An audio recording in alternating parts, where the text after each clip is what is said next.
Welcome, welcome to the Saturday stream. Welcome. Tonight I have a special guest, a YouTuber and a friend from Australia.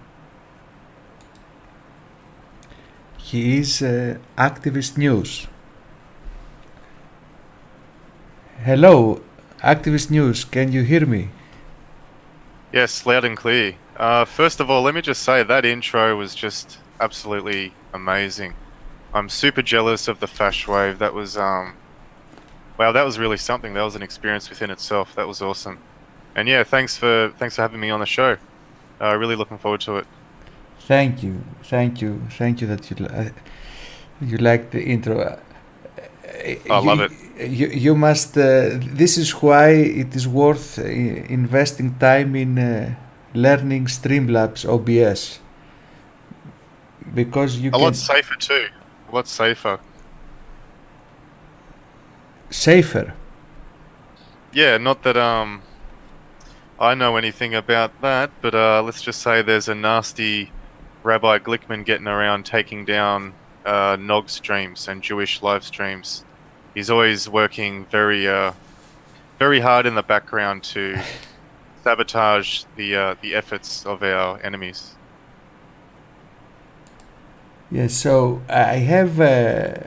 I want to thank you first of all for coming to my stream tonight.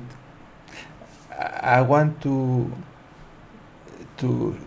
let everyone know in the chat. I have the link of Activist News YouTube channel and Twitter in the description, so make sure to check it out and to subscribe. Now, let's see first of all who is in the chat. I see a lot of familiar names and some new ones. So Blau is here, welcome. Ludova, Paul Rotati, Ray Ray, Dan Bryant, Max Strong, my brother, my Italian brother Bruno the European Doberman. Also check out his channel and subscribe. No Future 68, Red Pill Bulgaria, Mrs. Eri, Scousel. Some of you have very difficult names to pronounce. Six Gorillion DHS, my friend Andrian Chetwind, Cobra Commander, Utah Strong, A Sekel for the Good Guy, Laura Berry, Serendipity. Oh, there are too many names to mention. I hope I read them all. Plasma John Doe, and Tex Texan. People keep coming. Also, check out Tex Texan, his channel, and subscribe. He's also a YouTuber. Anyone that is a YouTuber gets a wrench on my channels.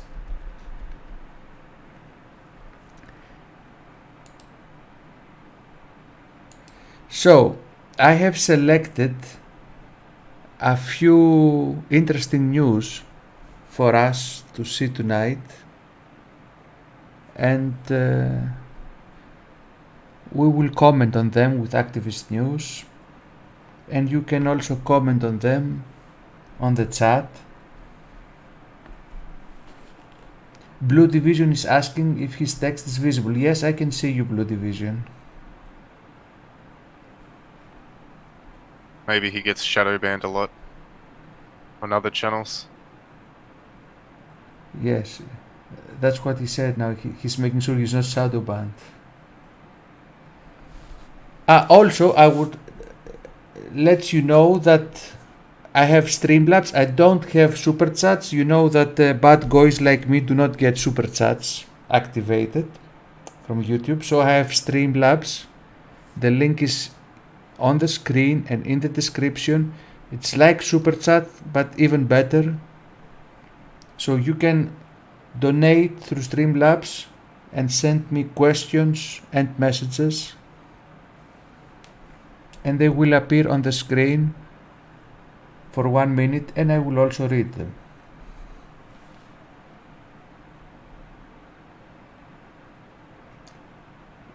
Seth Ferguson just came. He said no XURIOUS tonight, unfortunately. Well, usually when I make the streams, I have background music playing, but now that I have a guest, I think it will be confusing if we both speak and the music is also playing. It might be difficult for you to understand the conversation.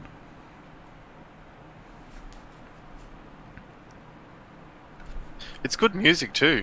I was listening to your earlier stream.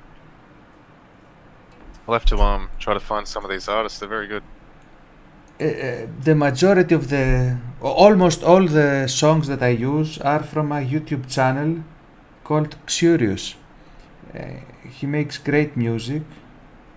He's one of us. And I noticed today something very interesting. One of his songs, it was put in limited state. And it is just a song with music, with no words. And during the song, the video is only showing the picture of an ancient statue. I think it's an ancient Greek statue. That's all. One image and music. That's all it takes, apparently. Like, I'm fairly new to the whole Fash Wave thing, to be honest. Actually, it was only a few weeks ago, one of my Australian friends was sending me some music and some art. And he was showing me some of the art that got his Facebook banned, and I just couldn't believe it. The powers that be, and we know who they are, they really do hate Fash Wave. I don't understand why. You know, you would think that, you know how they say art is blind and art is for everyone? Well, apparently not on Facebook, so, or YouTube. Well, I have a theory, not for Fash Wave, but because this video, it's insane. It's insane to put in limited state a piece of music with no words. But the image they used was of an ancient statue, and it was a male statue. And as we know, in Europe there was never circumcision. So the statue is not circumcised. And maybe that's why they put the video clip in limited state, because we know how much they love circumcision. It's an anti-Semitic statue. Exactly. It's an anti-Semitic statue. Because his foreskin is intact. And this is a sign of... I guess they take this as a sign of Nazism. Yeah, the German helmet, I call it.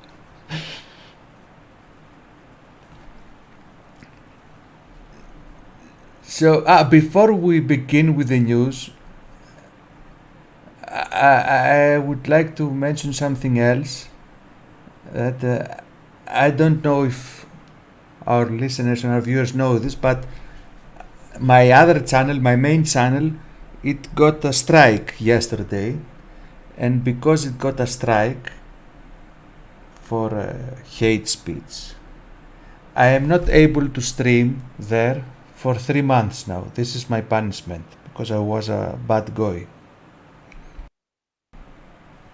So for the next 3 months, make sure to enable notifications on this channel, because I will upload my compilation videos on the other channel, but all my streaming is going to happen on this channel. Except if I did an appeal for their decision. If I manage and they grant me the appeal, then I might return to streaming on the main channel. Skazel said the ADL is probably recording. Yes, I know. The ADL is probably the one that gave me the strike.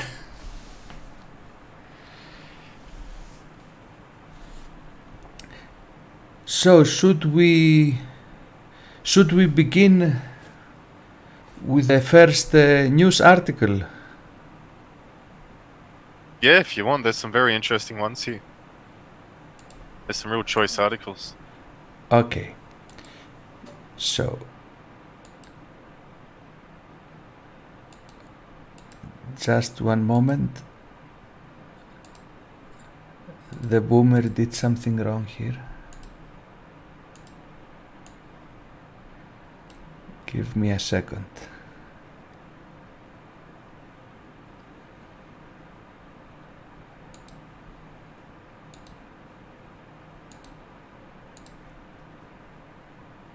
Is your baby racist?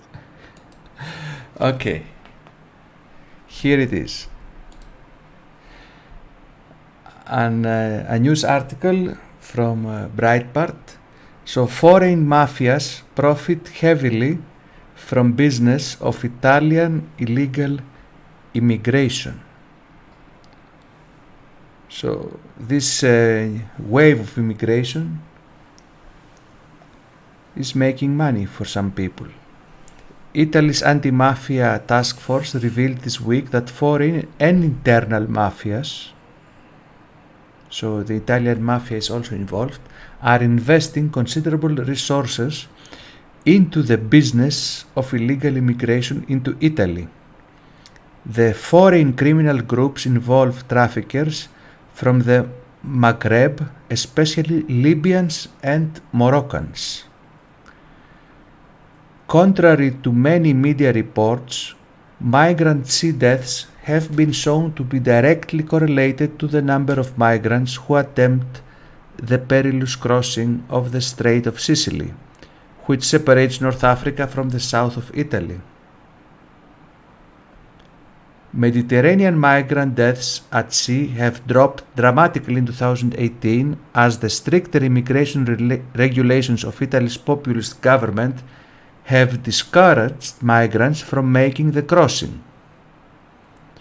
Italy's immigration figures for the first half of 2018 have fallen by 80% over the same period of 2017, resulting in far fewer deaths at sea. So, less people trying to cross the Mediterranean means less lives are lost.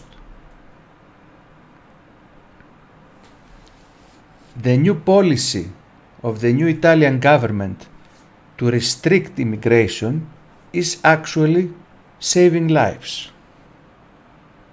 The people who are pushing for immigration, that's the Italian, Moroccan and Libyan mafia, and the German and other European NGOs, and the European Union, these people, they are responsible for tens of thousands of deaths, because by promoting the migration, they are actually pushing people into drowning. And the new Italian government, by not accepting them, is actually saving their lives. Yeah, is that Salvini? Salvini's government is really taken a much harsher approach, and I do think it's for the best, to be honest, because like one thing that I noticed was when Australia took a harsher policy, the number of boats coming to Australia pretty much stopped. You know, when people got the message that you will not be processed in Australia, you know, we'll take you on Australia and then you go back overseas. As soon as we put that policy in, the number of boats here coming to Australia almost went to zero. So hopefully we see something very similar in Italy. Yes, according to the article, 80% less people tried the journey this year compared to last year. So this is a huge improvement. And I know from other articles that Salvini doesn't accept not a single one NGO ship in Italian ports anymore. and they also stopped giving fuel to the NGO ships. But unfortunately, the smugglers now are using European Union Navy ships to do the dirty job. Have you read about this? Not this particular story on the screen, no, but I did read a little bit about Salvini. I do know that he was making big promises to actually not only stop some of the boats, but actually return some of them back to where they came from. And actually, someone in chat just wrote, Salvini promised to return 3,500 migrants per day. I'm still waiting for action. I haven't confirmed that for myself. I don't know if that's true, but I did hear something along those lines. So it wouldn't surprise me. But people need to keep in mind that this is what the Italian people voted for. And, I'm sick and tired of hearing, the EU and the Germans calling them racist and bigoted and all of this sort of stuff and saying, oh, they're human beings too. It's like, yeah, they are human beings. But that doesn't mean that they should come to Italy or any other country for that matter. Another thing I noticed was in this article, it talks specifically about where is it? A lot of them are coming off the coast of Libya. This is unique because ever since the fall of Gaddafi, there have been a lot of Jewish NGOs on the ground in that region who are actually helping and financing a lot of these migrants coming into Europe.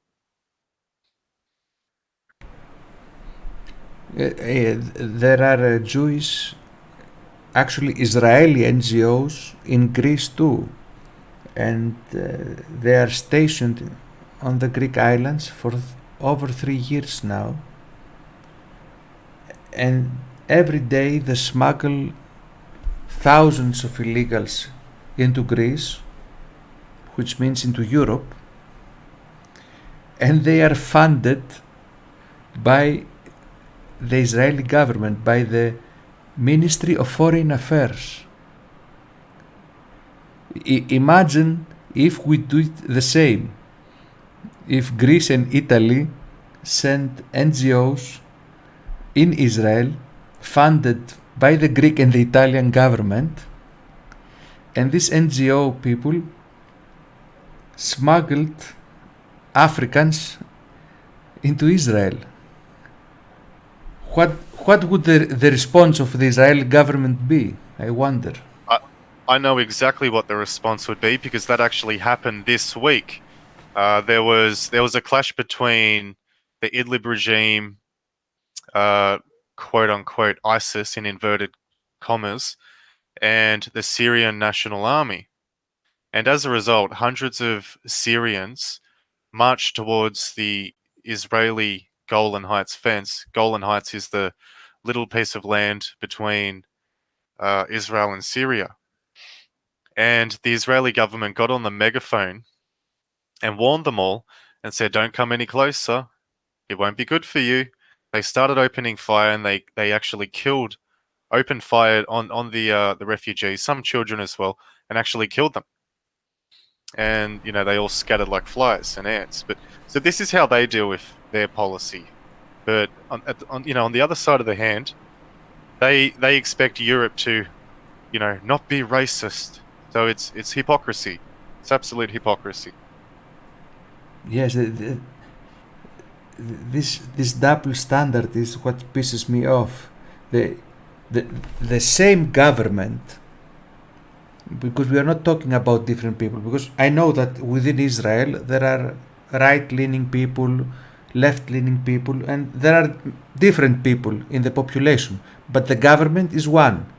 And this government, on the one hand, they don't allow refugees or migrants within their country, and it is their right. I don't blame them for this, but at the same time, the exactly same government is paying people, is paying Israelis that are stationed in European countries and are smuggling people into Europe. And no mainstream news source is talking about this, and no European politician is talking about this. Yeah, I think it's, correct me if I'm wrong, but it was either the Hungarian or the Bulgarian minister did an interview recently with some left-wing American journalist, and she was really trying to sabotage him, saying, "Why are you trying to dehumanize these people? Why are you being racist? Why are you turning your back on children?" and all of this sort of stuff. So there is a huge double standard. Yes. And now that you mentioned children, this is another lie of the media and the politicians. They always talk about women, children, and refugees, when in fact 99% of them are young, healthy men. Usually on a boat there are maybe 100 or 200 men and one woman and one child. But the news, they will take a picture of the woman with the child crying, and they will use only this picture or only this footage, and not show the 100 young healthy men that are behind. And this is very strange, because it's not only that they are young healthy men. I do not believe that a single one of them is a refugee. Why? Because I was thinking that if another country invaded my country and I had to flee, I wouldn't go alone. I would take my woman, my wife, my children, my parents with me. So when you see all of them traveling alone, single young men, where are their wives? Where are the children? Where are their parents? And I've actually seen footage from people who went to Syria, and there are entire villages only with women, children, and old men. And they said that the young men, they left. They left, and they leave them behind. So I cannot consider these people refugees. Well, a lot of them aren't. That's just a fact. I mean, just have a look at some of these photos. Very few of them are actually coming from Syria. I mean, sure, there's some Arabs in the photos, but a lot of these people are blacker than a spade. They're coming from, they're economic migrants, a lot of them. And this is actually something I believe the Hungarian government looked into, because they started checking them at the border. They're actually considering letting them in at one stage, but they found out that these people aren't coming from Syria. Sure, some of them were, like I think it was, don't quote me on the numbers, but I think it was about 10 or 15% of them were actually coming from Syria. So 85% of them are economic migrants at least. And out of that 15% that are real refugees, how many of them have actually come from the places that are war-torn? Just because they're from Syria doesn't mean they're coming from a war zone. Syria is a very big place. So there's a lot of double standard going on. Yes, the west side of Syria is not at war. So they could be coming from there, and they are just unemployed or criminals, and they see an opportunity in Europe. But I've seen an article from CNN Greece, and CNN is not a right-wing organization, it's probably a liberal left organization. And this article of CNN Greece had some statistics about the people arriving last winter in the Greek islands, and they had the official statistics with the ethnicities, and the people from Syria were 4.9% of those coming in, less than 5%. And what is more interesting is that if you look at the list with the ethnicities, there aren't only people from the Middle East or Africa. There are people from all over South Asia, so Pakistan, Bangladesh, Oh, wow. Sri Lanka, Tibet. But okay, I can understand this. Someone didn't like Tibet and went to Turkey and with a small boat entered Greece and through Greece went to Germany, Sweden, because Greece isn't their destination. What's even more funny and interesting is that many people are from other continents. So there were within these refugees, there were people from Venezuela, Chile, Cuba, Haiti, Jamaica, the Caribbean. Wow. Yes, now imagine this, people from Jamaica, and Jamaica is not at war. People from Chile, which it's also not at war. How did they arrive? They had to take the plane. So they had, because you cannot walk from Jamaica to Turkey. You cannot go with a boat from Jamaica to Turkey. Only with a plane. So they had enough money to buy a plane ticket, a one-way plane ticket from Jamaica to Turkey. And then in Turkey, they met the other fake refugees, got on a small boat, went to Greece.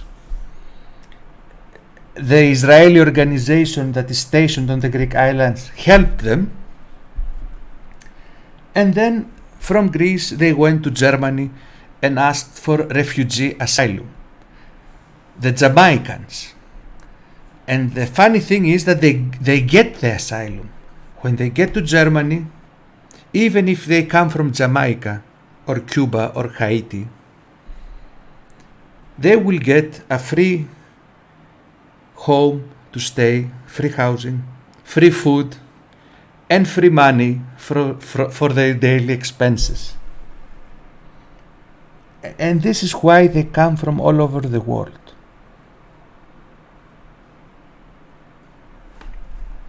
I know a lot of the Mexicans, when they come from over the border, or even Brazilians too, a lot of Brazilians, they go through Mexico, they get a week visa to stay in Mexico, only then to get into America.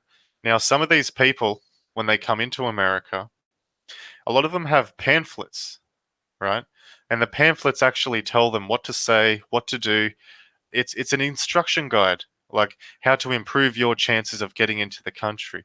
So I wonder if a lot of these people are doing the same thing. Yes, I'm glad that you mentioned this. Guides with instruction like this exist in Greece too. So when they arrive on the Greek islands, these nice people from Israel and other nice people from NGOs that are employed by George Soros,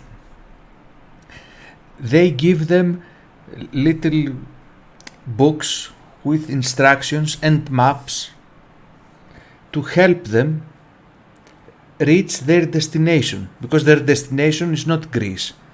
If they were really fleeing war, once they arrived in Greece, they would be happy and enjoy their stay here. Greece is not at war. Greece is a European country. But they do not want to stay in Greece. In the past 3 years, 3 million entered Greece.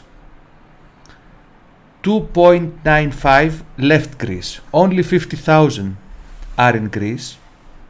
The rest are in Germany, France, Sweden, and the UK. Because Greece has not the welfare system of these rich European countries. So in Greece, they get free food, but it's a city food. In Greece, they get a place to sleep at night, but it's a container. While in these other European countries, they get luxuries. I remember. That's where you get the bratwurst. The bratwurst sausage. And the free blonde. The free blonde beautiful women. I remember I saw a couple of years ago a report from Sweden. A guy, he said he was from Syria, arrived in Sweden with his 2 wives, and each wife had 3 or 4 children, and they gave him 2 houses, one for each family. So he had, and we are talking about 2-story houses, nice villas, houses that I would dream to live in this house. So he got 2 of them for free, and in each house a wife and some children were housed, and he was going from the one to another, and he was really happy because with the free houses and with all the money he got for his wives and the children, he will never have to work in his life again. Wow, it's even worse than I thought, to be honest. That's crazy. It's astounding. This is why they are coming. It is our fault,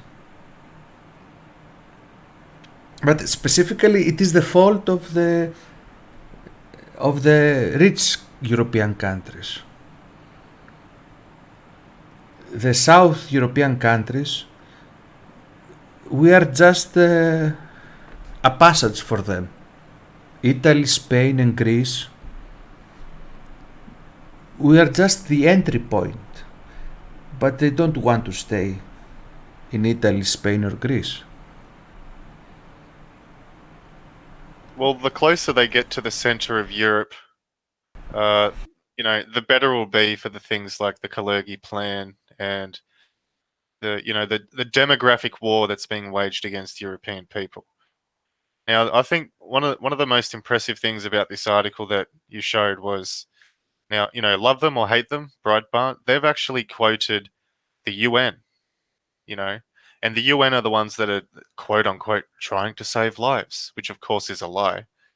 Now, the UN's own statistics show that less boats come when you have better border policies.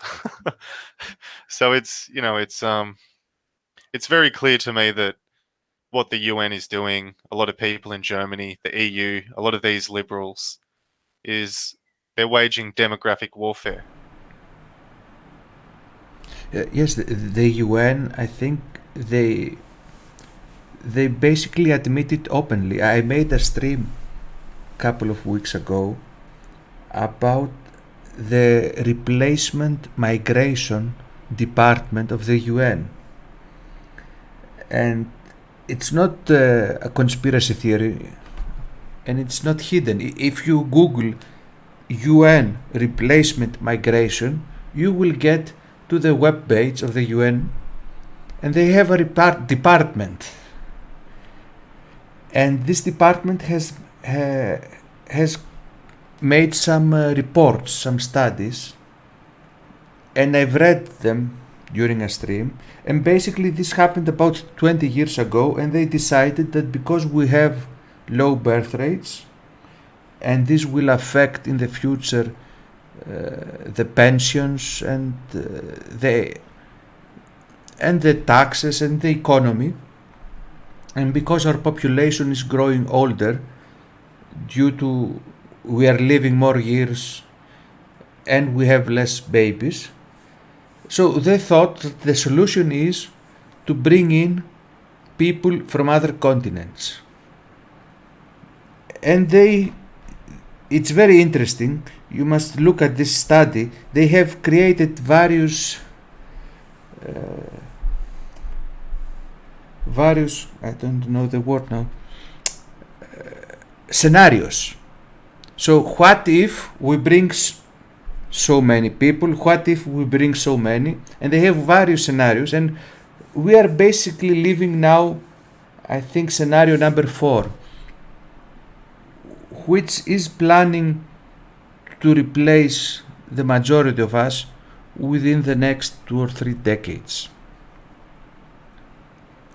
And it is an official United Nations plan, and the European Union and the majority of the politicians in Europe are following this plan. It's not a secret, but unfortunately most people don't know it or don't care.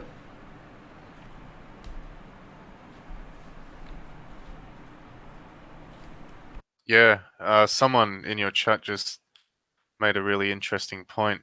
And again, I'm just reading the comment.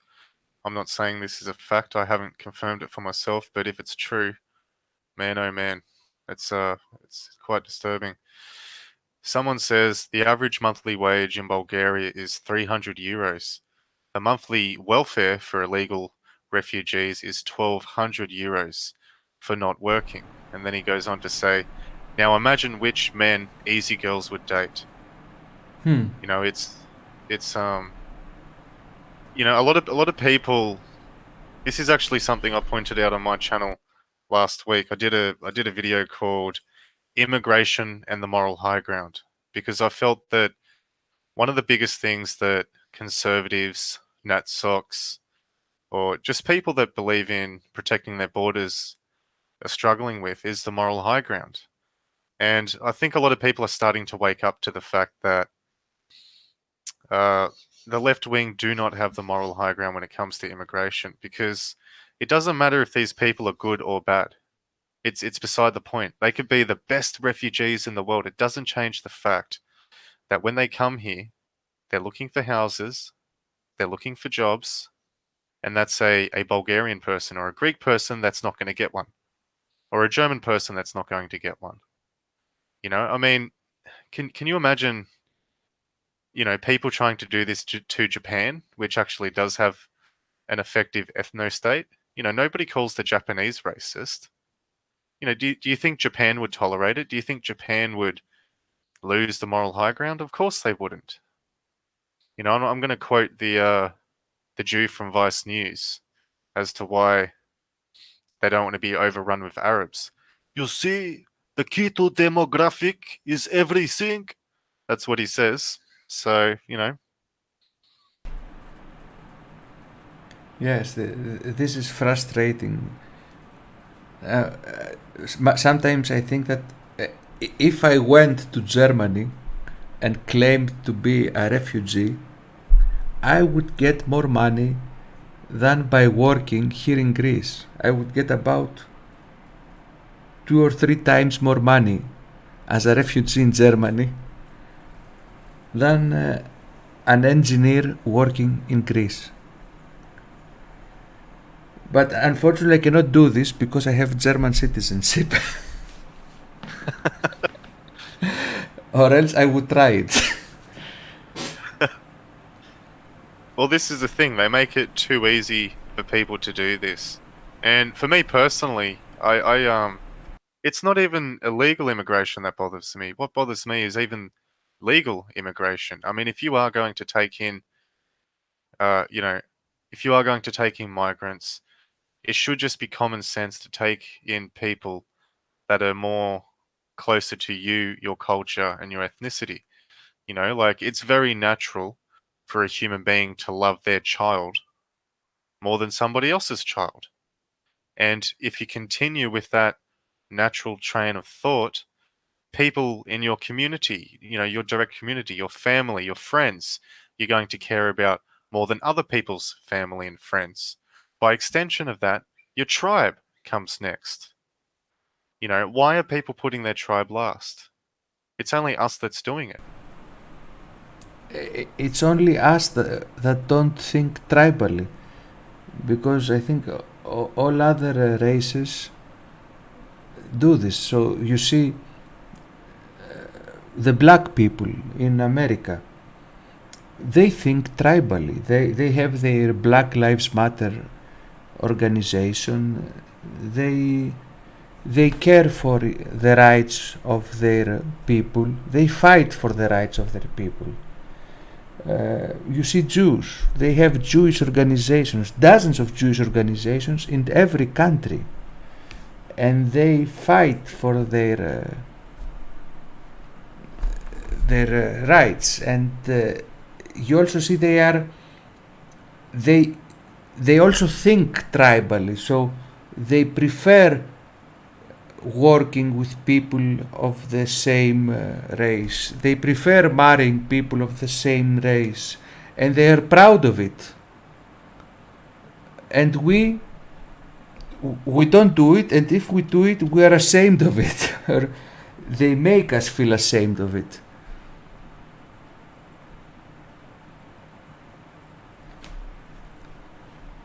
But maybe we should go to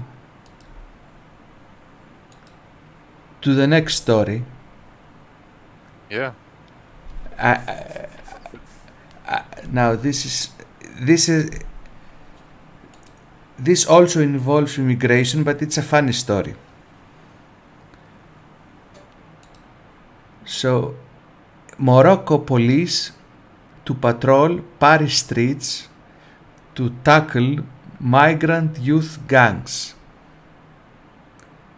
So, following an agreement between France and Morocco, several Moroccan police officers are scheduled to be sent to Paris to help deal with young delinquent migrants. 4 officers from Morocco will patrol a suburb of Paris where many migrants live on the streets.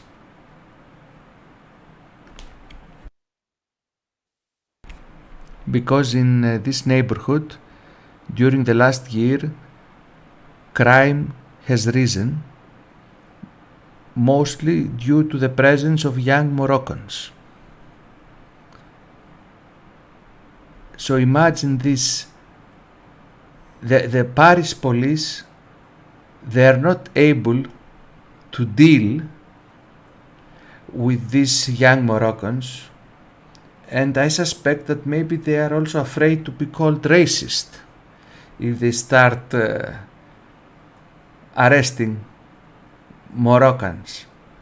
So they chose to bring policemen from another country to do their work. A third world country will send policemen to clean up Paris. This is the state of France today. Yeah, I don't see it getting any better, to be honest, you know. And let me just say that if they're trialing this, you know, that they should go from previous examples, because there are previous examples in the world where they've tried to do this. And one, I'll give you, you know, I'll play devil's advocate. I don't believe this, but I'll play devil's advocate. What they say is, they say that it's more better for the people that they deal with their own kind, sort of thing. So they try to play this reverse racism game, and they try to say, you know, if they have a good relationship with the police, um, that it will be benefit to the community. But this is where it's wrong, because number one, they're saying, you know, it's reverse racism, and I'll tell you why. Because they're saying that only black people can arrest black people. So that right there is, you know, it's like a contradiction, in my opinion. But if you go back to what I was saying before, they've got real life examples where they've done this in my country, in Australia, in a place in Victoria. There's a town called St Kilda, which is currently over flooded with Sudanese migrants and refugees. There are so many Sudanese migrants that the St Kilda Council and the Victorian government decided perhaps they should start training up Sudanese people to join the police force so that the Sudanese people can attend to their own people in St Kilda. Now, they thought that it was going to be this beautiful thing and this was going to bring them one step closer to assimilation and blah, blah, blah. All of the left wing lies that they tell you. But what actually happened was these people, the Sudanese people that became police officers, almost all of them eventually lost their jobs because it turned out that all of them were corrupt. So imagine that.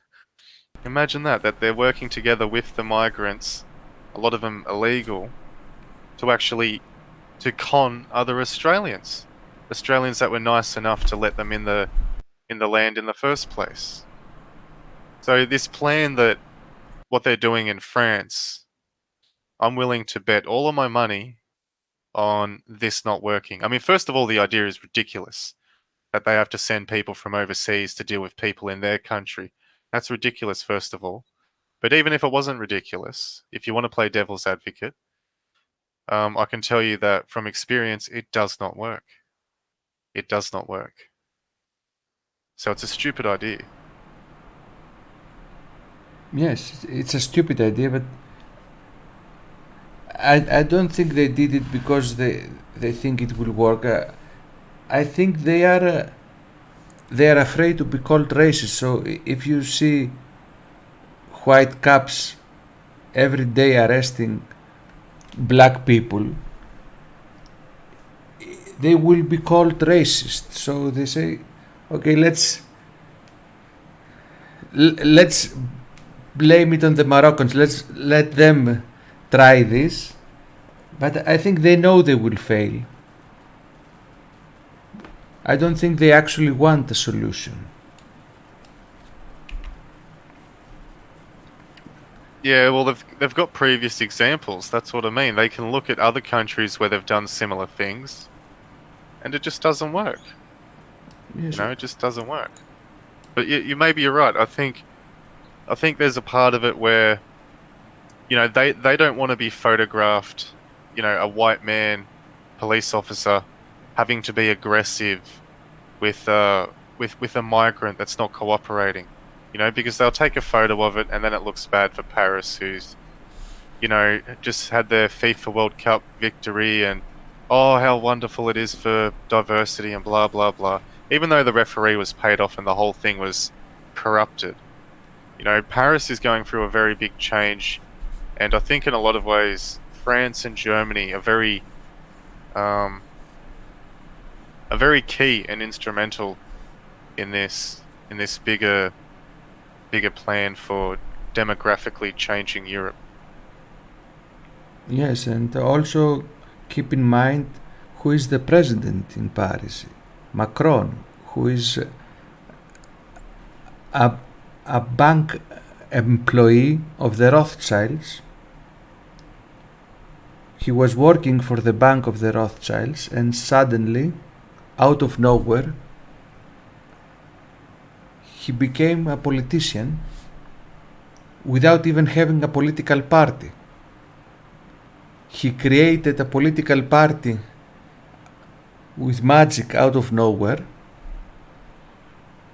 and within a couple of months he became president of France, because all the media, all the establishment, they all worked for him. They did in France exactly what they did in the US for Hillary Clinton, except that in France it worked.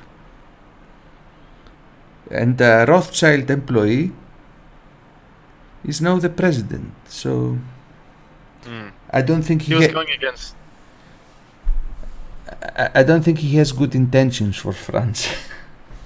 No, I don't think so either. Because he was going against a guy called Le Pen. Is that the right one? Le Pen, I think. Yes, a woman. It's not a guy. Oh, sorry. Yeah, I remember the name. I was just trying to put a face to it. It's a blonde woman. Yeah, I think Germany and France are very strategic places because they're very central in Europe, and they're obviously economic giants compared to the rest of Europe. And you look at the EU for an example. I think it's very important that from their perspective, it's they don't want France and Germany to go down the same path as, say, Poland or Hungary or even Italy now with this anti-immigration stance. Because if France and Germany start taking up more nationalist ideologies, I do believe that Europe will win. This is why it's so important for France and Germany to be controlled by the communists and the Jews. Yes, and this is why exactly why France and Germany are the major problem for the entire continent right now, because of their economic power, because of the votes they have in the European Parliament, by voting for people like this in France and Germany, the French and the German also are hurting the rest of the European countries too. So it's very important for all European countries to find a way to wake up the French and German citizens and make them understand that they should stop voting for these politicians that are pro-replacement. Like someone in the chat just said, Macron recently said that in the coming decades they will bring from Africa 200 million Africans. Wow. And I remember, now that he mentioned this in the chat, I remember reading about this. So he is a problem exactly like Angela Merkel. And we need to get rid of these two in order to save Europe. But we cannot get rid of them. The German and the French people should get rid of them with their vote. I'm pretty sure Merkel's father was a rabbi, if I'm not mistaken. But I'm seeing a very similar pattern here, because you mentioned that Macron used to work for a Rothschild bank, is that right? Yes, he was an employee for the Rothschilds, and then he left his position there and became a politician. But I am sure that they used him. They funded him. Definitely.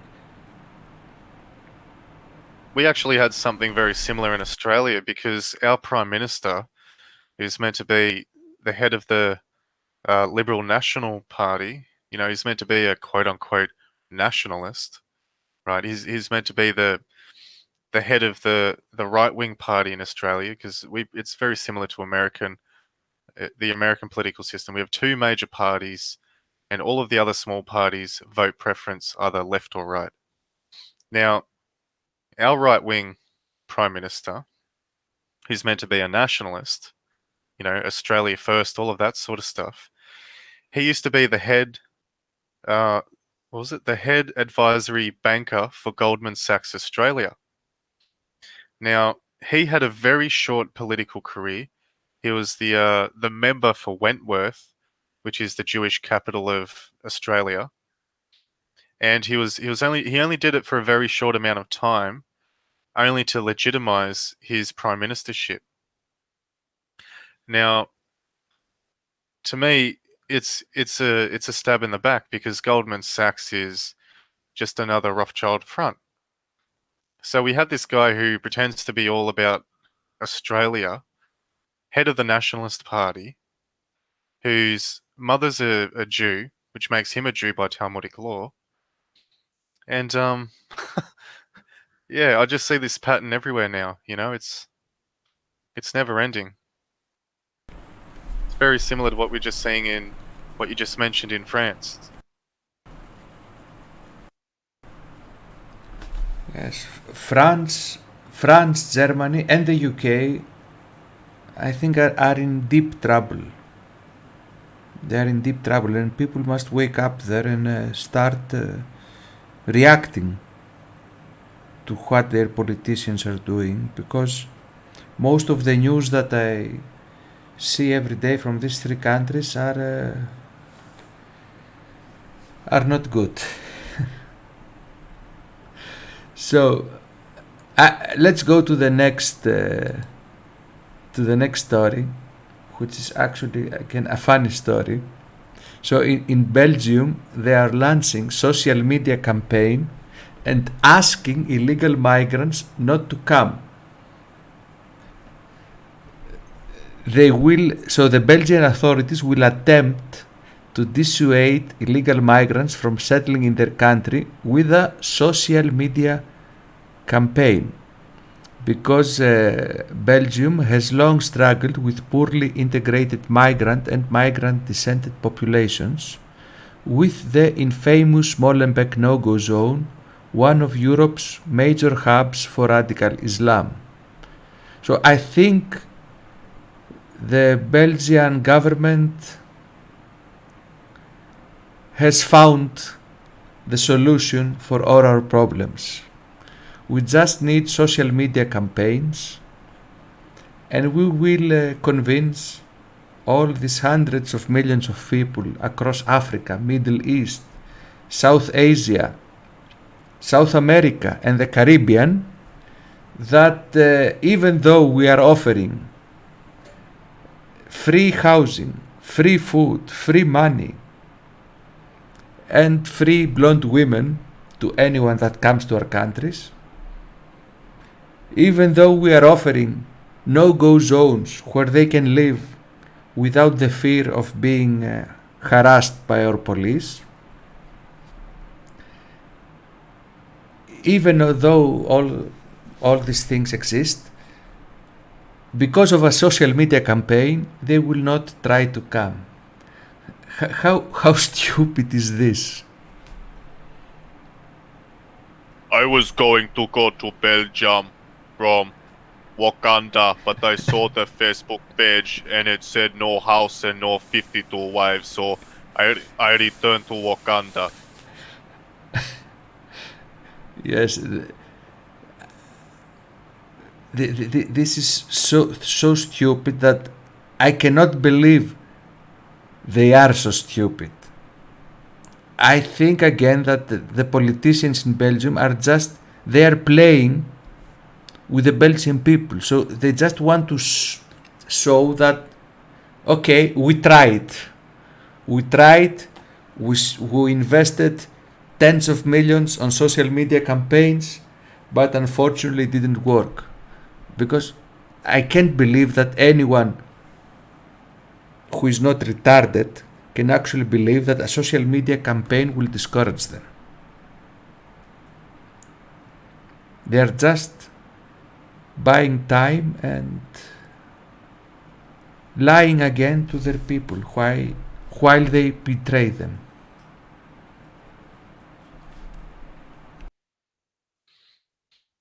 Yeah, I mean, I don't know how successful. I wonder what language these social media campaigns are going to be in. You know? Are they going to be in Dutch? I mean, I just... Like this article says that... I just noticed this article says Australian programs have deterred illegal immigration more successfully, advertising not just a lack of carrots, but the very real presence of a stick with illegal migrants who arrive by boat. So they're saying that this campaign that we had in Australia was effective because we lied and said that we have a lack of carrots. I find that hard to believe. It just seems a little bit bizarre.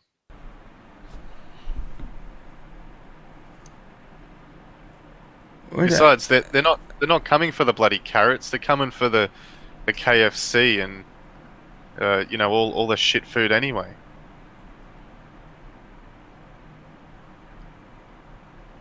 I think the only reason they are coming.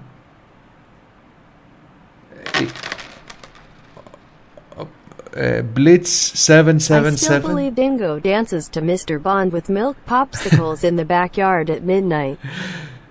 Blitz 777 just donated $5. Thank you, Blitz. He said his message is, I still believe Dingo dances to Mr. Bond with milk popsicles in the backyard at midnight. So this is a joke about something we were talking about with Dingo on last night's show. Thank you for your donation and your message, Blitz. And the Dingo is in the chat. Welcome, Johnny Gaines.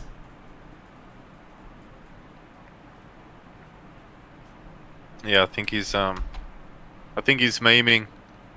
Just trying to trigger people in the chat. Being a nasty little troll. I can appreciate that.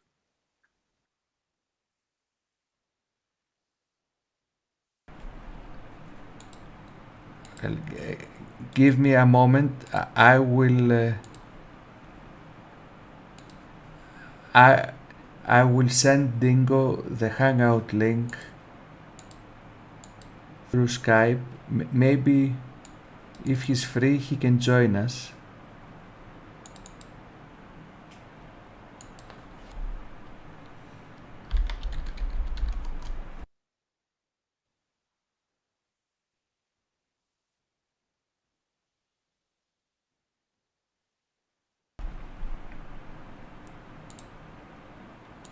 Okay, I've sent the link to Dingo.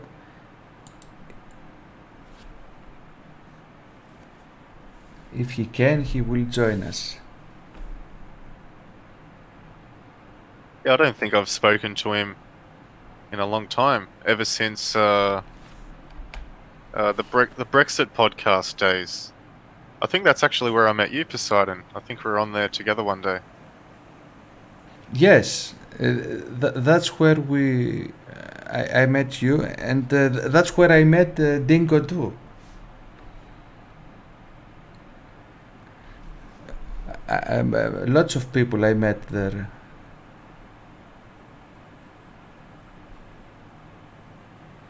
So we were talking about Belgium and about their social media campaign, but I think we can go and move on to the next story. Yeah, I'll just make a final point. I mean, Yes. if the government's serious about stopping immigration, why not just put in better policies? Instead of spending money on Facebook. I mean, Facebook are probably going to delete these pages for hate speech anyway. You know, so why even bother? Let's just be real about protecting our borders and our family. You know, let's put our family and our tribe first.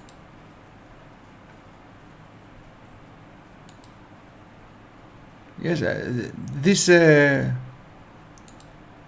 I don't think anyone is expecting that this will work. I think it's just a. It's more a campaign in order to give the impression to the Belgian people that the government is trying or doing something, but. No, I think you're right, because where do most people spend most of their time? And by most people, I mean most normies, most normal people. They sit all day on Facebook, so they're going to scroll through ads, and they're going to get the fake sense that the government's doing something about it. So I think you're right. You know, it's like the government's paying lip service, saying, "Oh, we're going to do this, we're going to do that," but they're not actually doing anything. Yes, they just want to pay lip service. They are just buying time. It's just another way. Now they will buy 6 months or 1 year time with this, and then they will say, okay, we tried our best, we spent so much of your money on this idea, unfortunately it did not work, but now we have another idea, a better idea, and they are just trying to confuse people and buy time in order for their plan, which is the replacement of their people.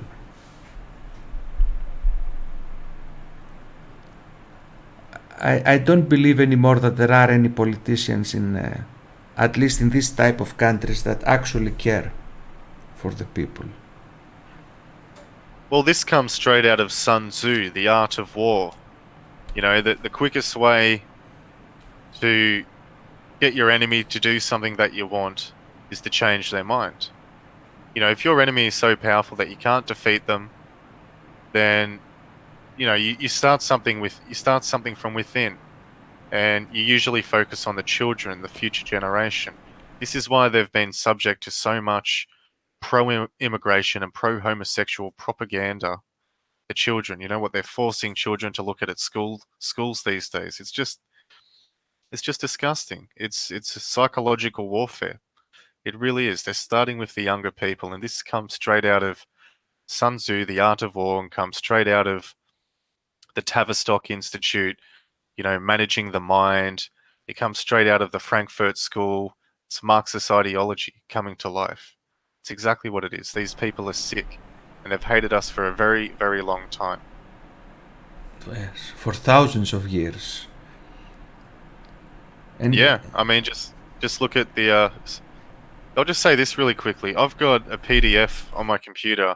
I'm going to make a video about it one day, sometime in the future when I have more time, because it's a lot of information to get through. But I've got over 100 testimonies of Jews in Europe admitting to poisoning the wells and waterways of Europe during the time of the quote-unquote Black Plague, you know, the Black Death.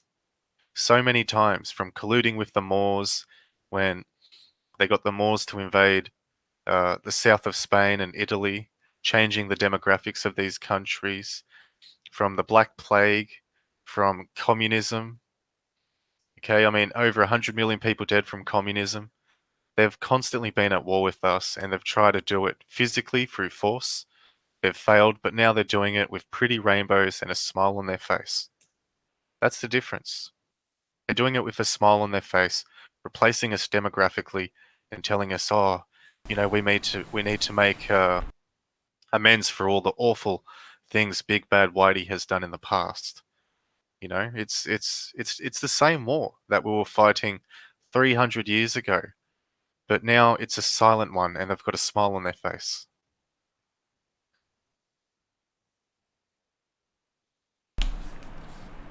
yes, I agree with everything you said. And it's sad that so many people do not know about this, and it's also sad that we cannot talk openly about these subjects in order to inform our people. We must be very careful of what we say, because Yeah, it's unfortunate. a strike is always hanging above our head. Yeah, I mean, even worse than that, you know, like I've lost a job in the past, just because I was talking to some of the guys at work, you know, and I didn't say anything rude, you know, I wasn't threatening anyone, you know. I mean, I personally don't believe in violence or anything like that. I would never advocate for violence against anyone, but just trying to wake people up, you know. I mean, even in real life, you know, you get silenced at every step, you know, and it's just a shame. Like I've lost a job because of it, because of my opinions, and I'm sure other people have too, you know, with all of this diversity in the workplace, and you know, it's getting worse and worse every single year. Yes, it's better not to speak about these subjects in your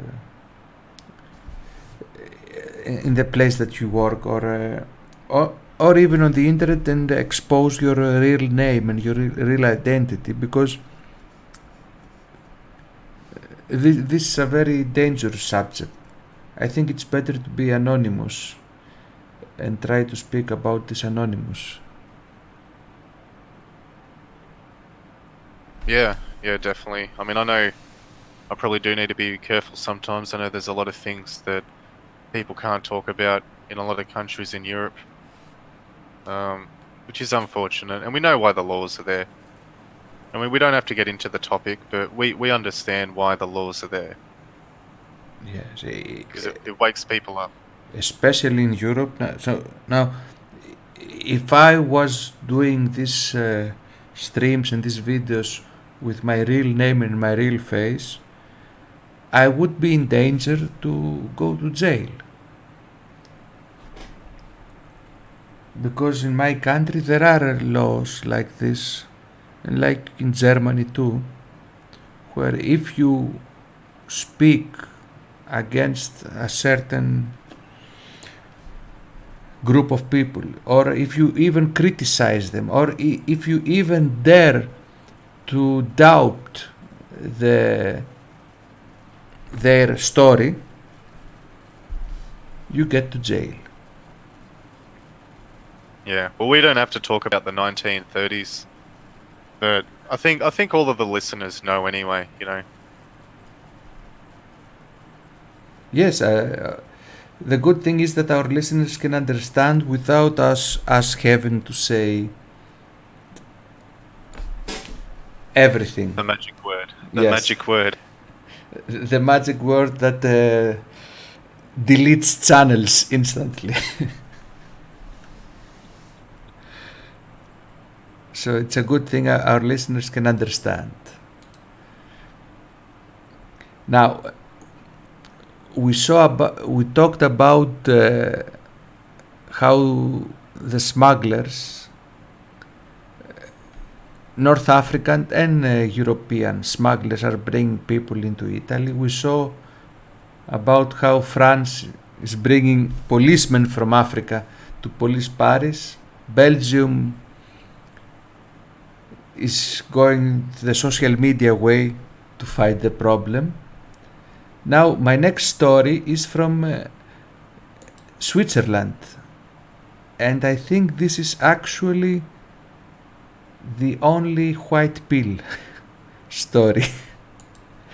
So in Switzerland, we had the first sentence under a new law over female genital mutilation.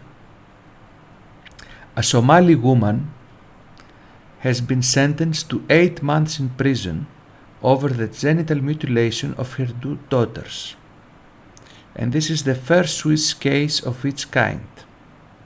The girls were 6 and 7 years old, and the procedure was carried out in Somalia and Ethiopia. The mother was reported to the authorities by her husband, who is also from Somalia. And the judgment was based on a relatively new article in Swiss law which aims to prevent Swiss-based families from having their daughters circumcised, whether in Switzerland or abroad.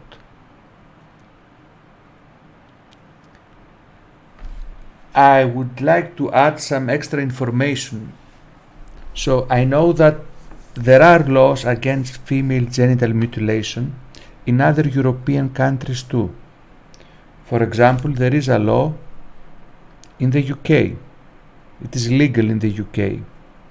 But although it is illegal, I read recently a report that on average every 2 hours in the UK one girl loses a part of her body due to this barbaric, or for others maybe wonderful, tradition. 12 girls every day in the UK. And although there is a law against this in the UK, there was not a single conviction ever in the UK because the judges and the politicians in the UK, they are too afraid to convict someone for this. Because imagine in the UK if a mother or a mother and a father were convicted to jail for mutilating their daughter. I am certain that the same day London would become ashes, They would burn down London, they would burn the streets, the cars, the building. There would be retaliations. And also the political parties would lose a lot of votes. So because they are afraid of the backlash, not a single conviction in the UK. But Switzerland did it. Well, that's good news. You know, I personally think 8 months isn't enough. You know, I mean, it's good news. Don't get me wrong. It's good news that these laws are being enforced, especially a brand new law. And the reason for that is when a brand new law is passed, when someone is first convicted of a brand new law, they always go back to that first or second instance as now that a precedent has been set. So, for an example, if the first person got 8 months in jail and the second person got 10 months in jail, they say, oh, okay, so about 9 months. 9 months is fair. So that now that we actually have somebody arrested and jailed for this, I think it's a good thing. Now, if I can elaborate on that, I think if I was to, and again, I'm speaking theoretically for all of the ADL listeners out there, if I was to take a knife and actually mutilate somebody with a knife in this country, I'd probably go to jail for longer than 8 months. I'd probably go there for a few years. So, I don't see the difference between what these people are doing and like assault with a deadly weapon or grievous bodily harm. This is a sick act. And people, a lot of people who sympathize with immigration or Islam, they'll say that, oh, but they have the right to practice their religion freely. And now I've done a bit of research on this, and you'll actually find, if you do honest research and you look at it honestly, there is not a single thing in the Quran that dictates you must do this. Okay? This isn't unique to Islam. This is unique to West Africa. Specifically places like Sudan and Ethiopia. This is where it comes from. A lot of these people happen to be Muslims. Even though I'm But a it's not a Polish Muslim in thing. It's an America, African race thing mixer that's with going my on. mail-order Now, I know other Chinese countries do it bride. as well. I know there's people in I'm Indonesia still fighting that the do it. funny-nosed people But and for whites to have this their isn't own about nations. religious freedom. These people Hail should be Poseidon, charged and they should hail go to jail. whites, End of story. hail Christopher Okay? Cantwell. People shouldn't be in fear about this. They should just go to jail. End of story. That's what I believe.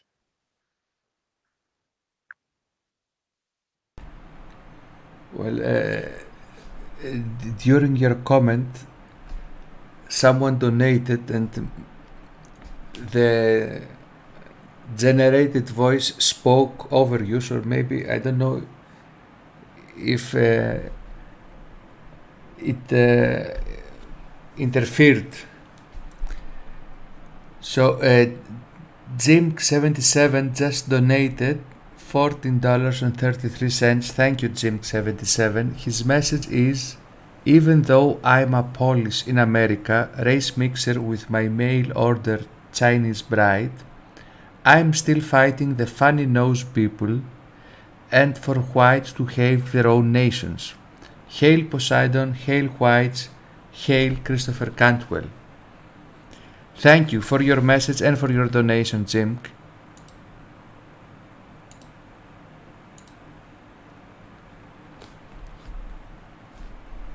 $14.33. They should have done $14.88. Yes, It's close enough, wasn't it? it's close. I don't know. Maybe 33 means something that I don't know. Maybe it has some meaning. Cobra Commander said, Poseidon, how did you pronounce that so well and so fast? He means his username. Okay, sometimes you people have funny usernames and they are... it's difficult for me. Jim77 explained. 33 equals Christopher Cantwell. Okay, now I understand. Because C is the third letter of the alphabet, so Christopher Cantwell is 33. Okay, I learned something new today. Yeah, there you go. And Adrian just brought up a point. I don't know if this is true or not. I know some people say it. Adrian said he's saying, Dan, Islam was created by the Jews, and they used the hadiths to create new rules. Well, I do know it is a fact, and a lot of Muslims will admit this themselves. But it's not that Islam was created by the Jews, but their prophet Muhammad was in fact a part of the Jewish tribe. That's they don't even try to hide that. They admit that. I think that's where that saying or rumor comes from. But just going back to the female genital mutilation, the first place in history that you can find this practice being this barbaric practice, which should be banned, the first place you'll find this being used is by the Ethiopian Jews. So this is why I say it's unique to Africa. I know a lot of Muslims do it, but in my opinion, it's a cultural thing more than a religious thing. So when these people get up and say in court, you cannot stop us from doing this, call bullshit on them, because that's not true. This is about stopping child abuse. Because it's child abuse. So it doesn't matter if you get a doctor to do it. It's child abuse. It shouldn't be done. It's disgusting. I agree. I also think this is mostly an African tradition, and because the places in Africa where they do this are mostly Muslim, maybe many people think it's a Muslim tradition, but I don't also believe it's not a Muslim tradition, it's an African tradition. They just happen, it just is a coincidence that most of them are Muslims. But although, even if it was a religious thing, I don't think we should accept it, because now imagine if someone's religion was to eat babies. Would we accept it? If someone's I hope not. if someone's religion was to stone babies, stone them to death, would we accept it? So where is the line? If someone's religion was to cut the tips off babies, would we accept it? Oh, sorry, we accept this.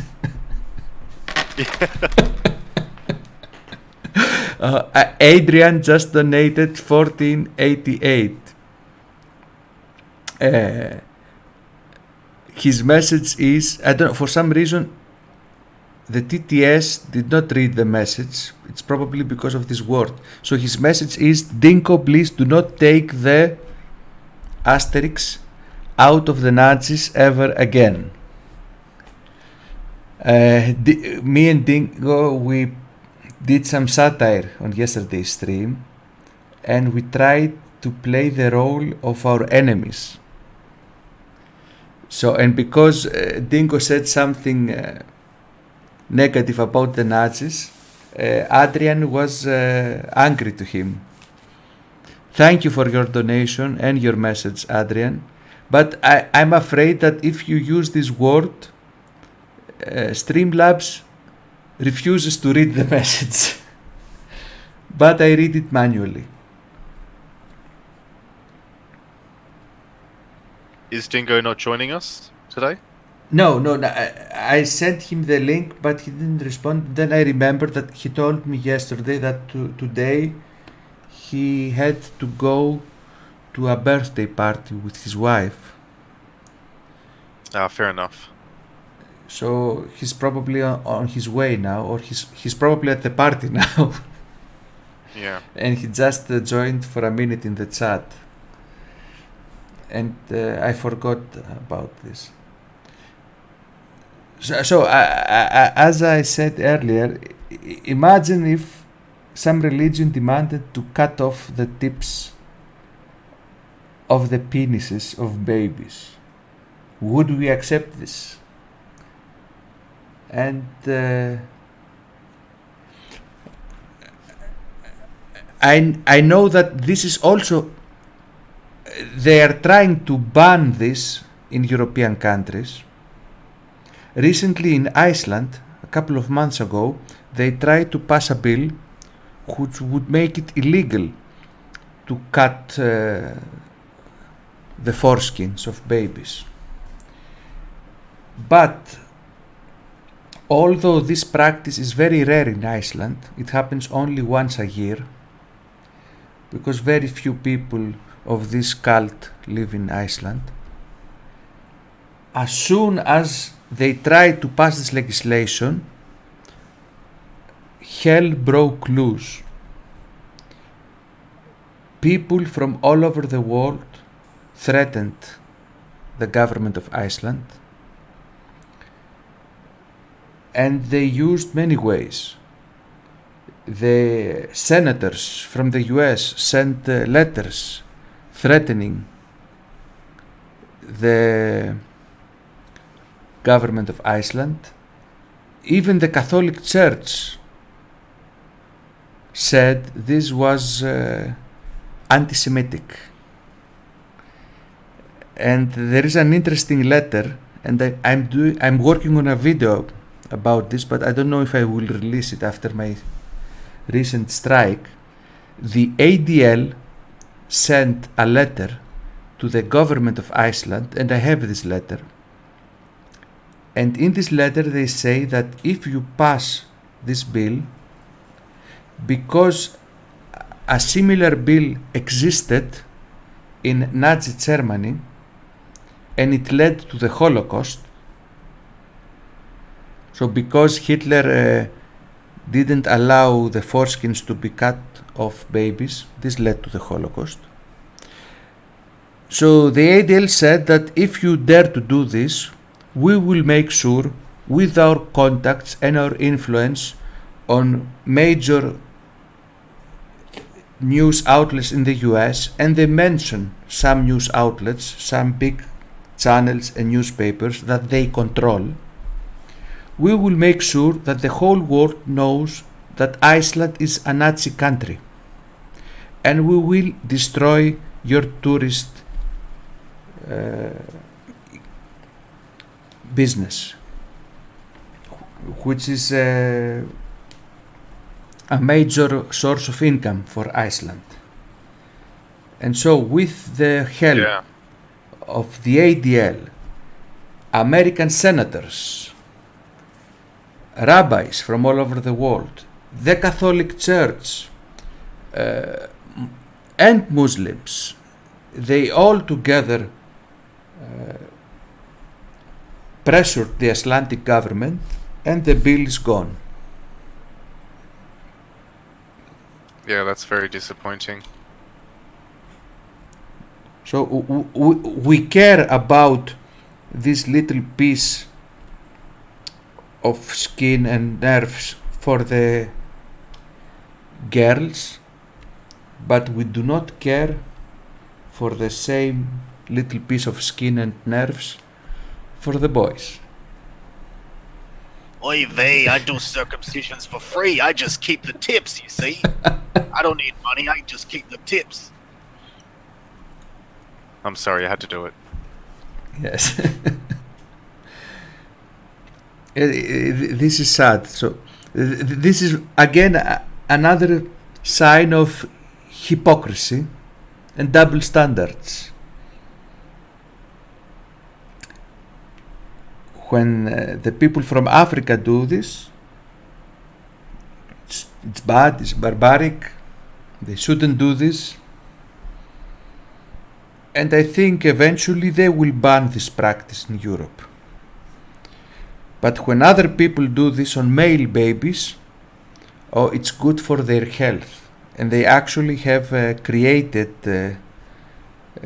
medical reports from doctors who belong in the tribe that are trying to prove that it's healthy.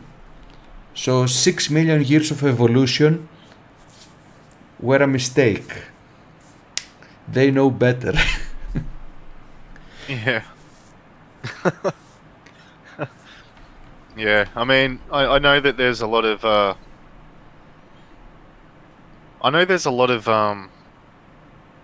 lawyers Jewish lawyers in America that specialize solely in the practice of legal matters regarding injuries as a result of circumcision, and also the other practice that they do, I can't remember the name of it, but where they actually suck on the freshly cut wound of an infant. There's actually lawyers that specialize in these cases. So that just goes to show how often these circumcisions go wrong and there's an injury. So that it's not always perfect. Even today, in 2018, I do believe it's child abuse. It doesn't matter if it's a little girl or a little boy. I think these are primitive,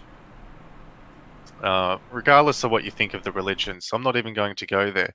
But just these practices, there's something really wrong here. The fact that we still do this today. Yes, because I'm working on this video, I have researched this topic, and if you Google circumcision and Africa, you will find many images from African tribes that live in places where there's no electricity, no roads.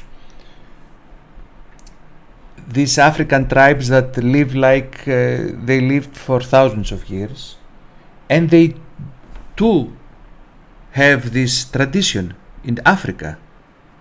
They cut off the foreskins, but they do it not when they are babies. They do it around when they are young teenagers, the boys, because this signals that they became men. And it's a very bloody procedure done in the jungle with jungle instruments.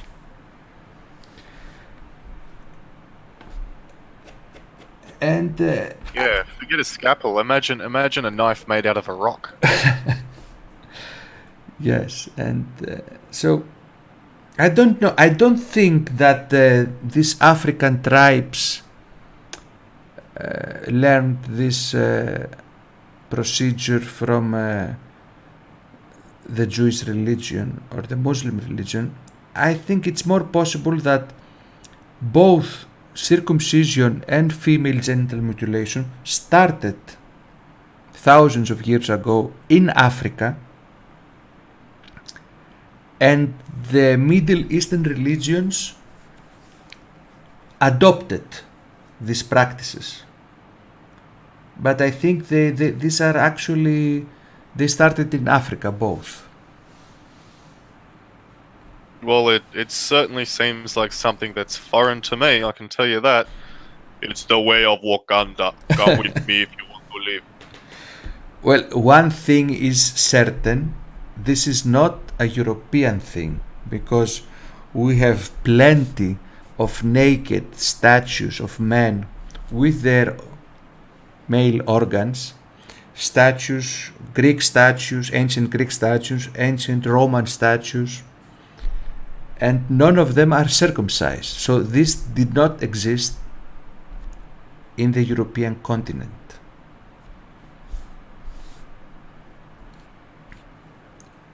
And it was a very big surprise for me when a few years ago I realized that this is a common practice in the US. It was a surprise for me because I know that most of them are of European descent, so why the hell do they do this?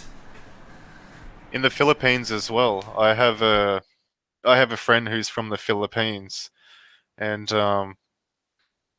he told me that he was circumcised when he was 7 years old, and it was done with a knife, and he had to run into the river to stop infection. Like, they cut the skin off with a knife, roughly, and then the kid stands in the river for half an hour or whatever. Can you imagine that? That's at least they use scalpels in America, I suppose, but I don't think it's much better. I mean, if you've got all of these lawyers who specialize in cases because of injury as a result of these practices, business must be booming.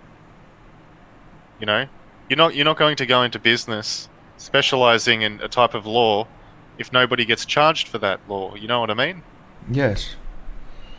Yes, I know. I've read that many times this goes wrong, and they don't only cut off the foreskin; they also cut off a part of the organ that is. You need this, but I cannot. Still today, I cannot understand how people in America accept this, and I was discussing this on a social media platform with some Americans, and they told me that usually in the states, in the hospitals, the doctors advise the parents that this is good for the kid, and most of the parents believe the advice of the doctors and do this, although it's not a part of their culture or their religion. And I suspect this is not done by coincidence. I suspect because a certain tribe is doing this on their children, and because this special tribe has a lot of influence in the US, I think they pushed this and tried to the guys to do this too, so they can blend in. Because from what I know, in the US now, the women think it's actually normal when a man has a circumcised penis, and some women even find it strange when they see a man the first time naked and he's not circumcised. So it has become the norm, and so they managed to blend in, because if white Americans didn't do this, then the tribes' penises would seem strange to American women. Yeah, I think you might be right. Actually, I think you're right. It makes a lot of sense because everybody does focus on America, you know, because of Hollywood, the music industry, you know, and all of the propaganda. You know, this is why so many people do focus on America, because their propaganda isn't just for Americans, it's for the whole world. So yeah, I think you're right. There's probably something to that.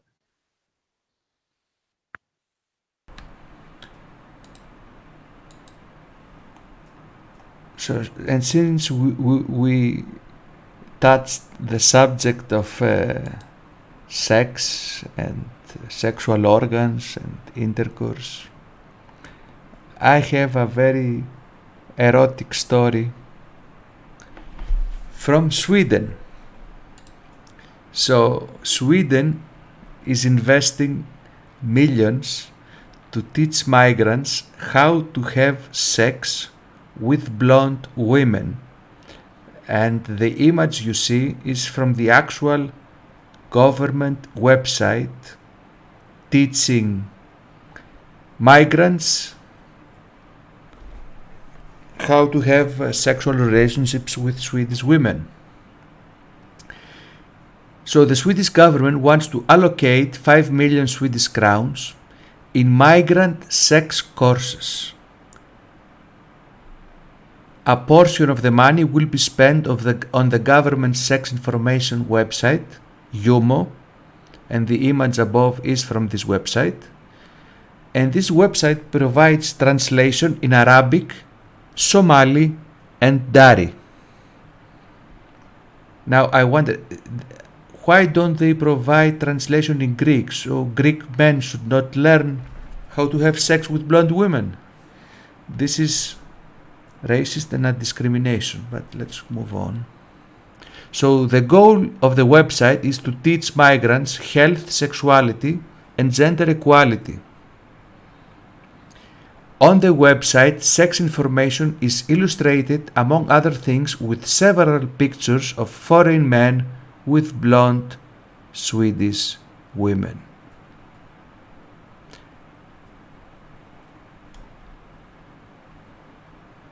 So, any thoughts on this lovely propaganda? The first, I can summarize it in one word. Why? I mean, that's simply put, just why.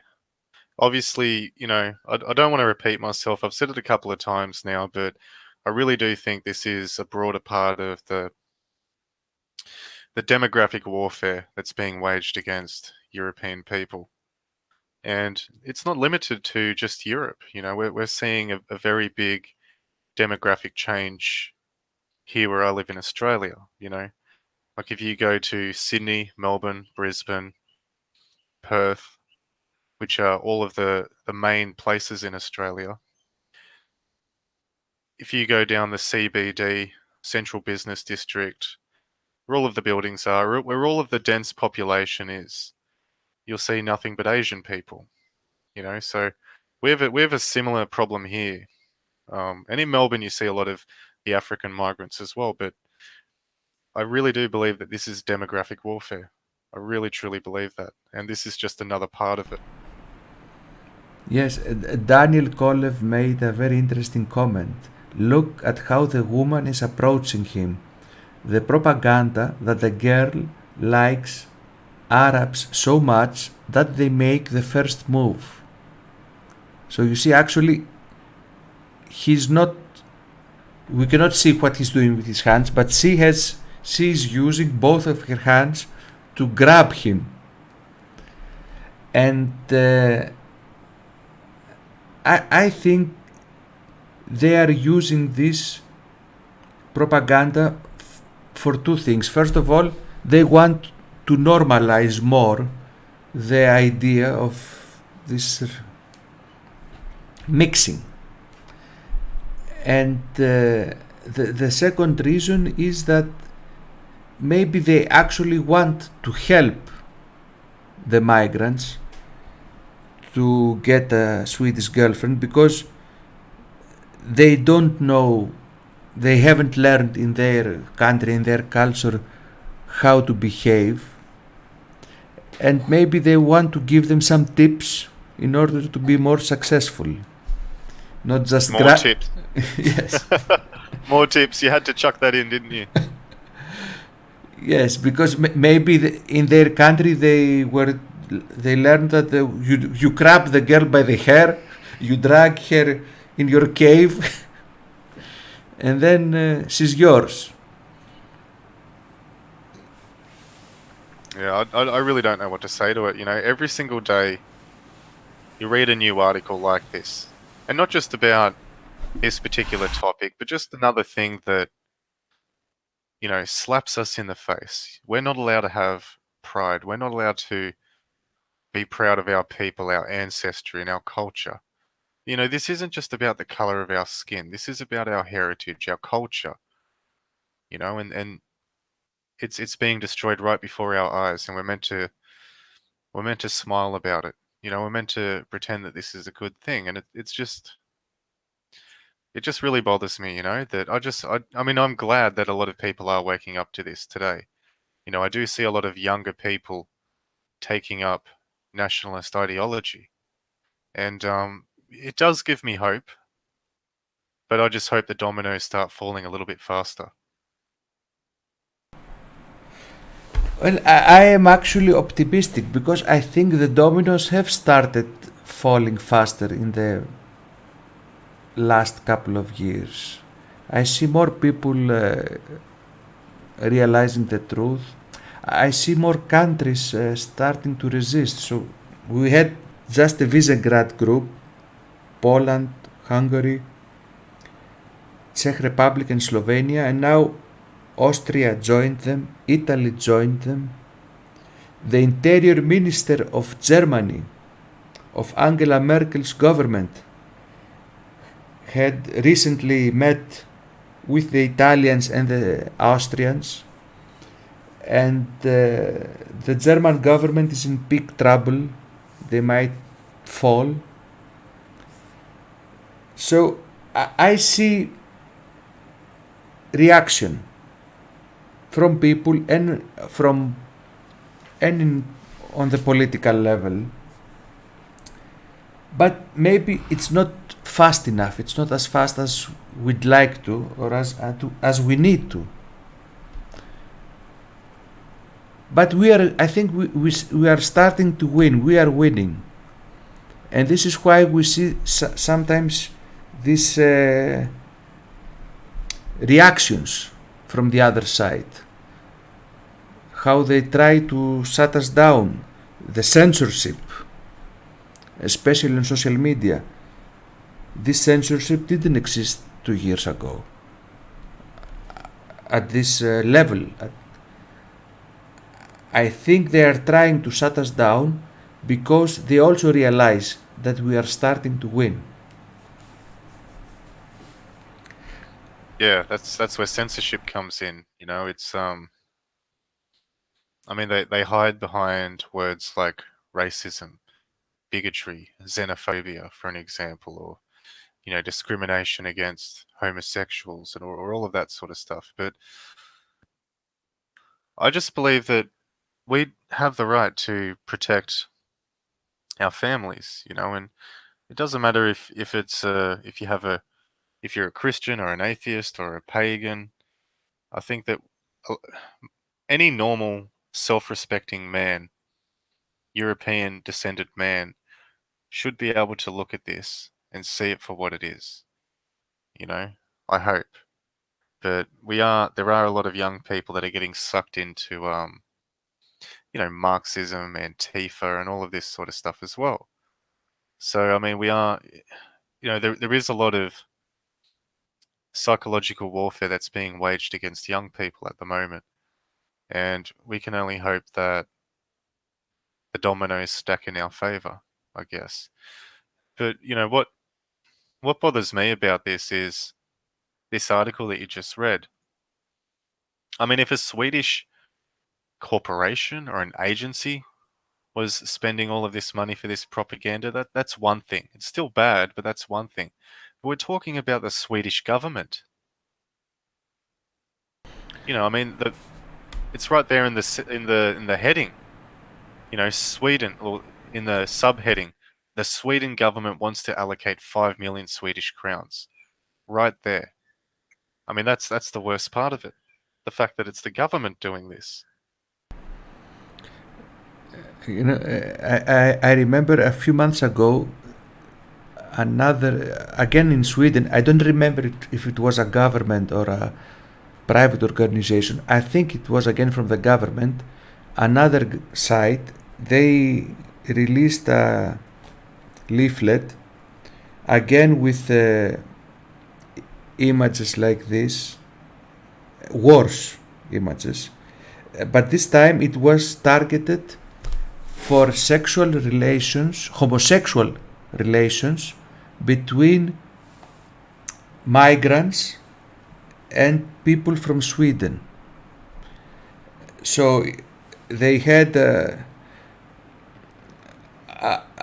dark-skinned, an illustration of a dark-skinned migrant having sex with a light-skinned homosexuals from Sweden.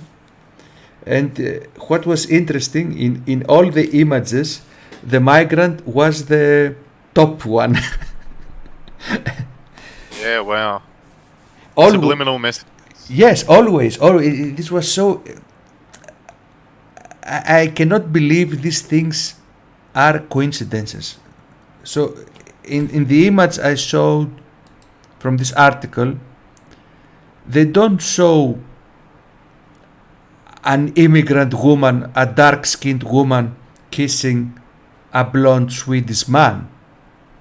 It's always, the migrant is always a male.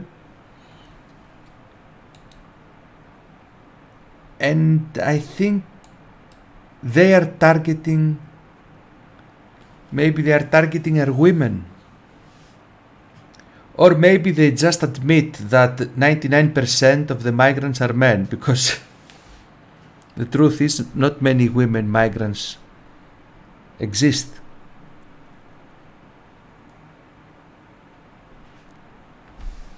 Yeah, well, it's the woman that carries the baby, isn't it? You know. Right. Right. So the because their actual goal is to have to create brown citizens for the future. Probably that's the reason they target our women.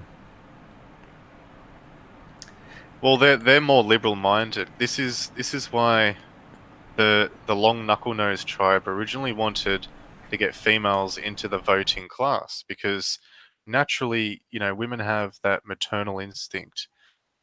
This is why, you know, there's an old saying that a lot of people say that it's a woman's job to raise a child, and it's a man's job to turn the child into a man, right? It's because women, they have better social skills, you know, like when they communicate, for an example, women can chat and yap and talk all day long.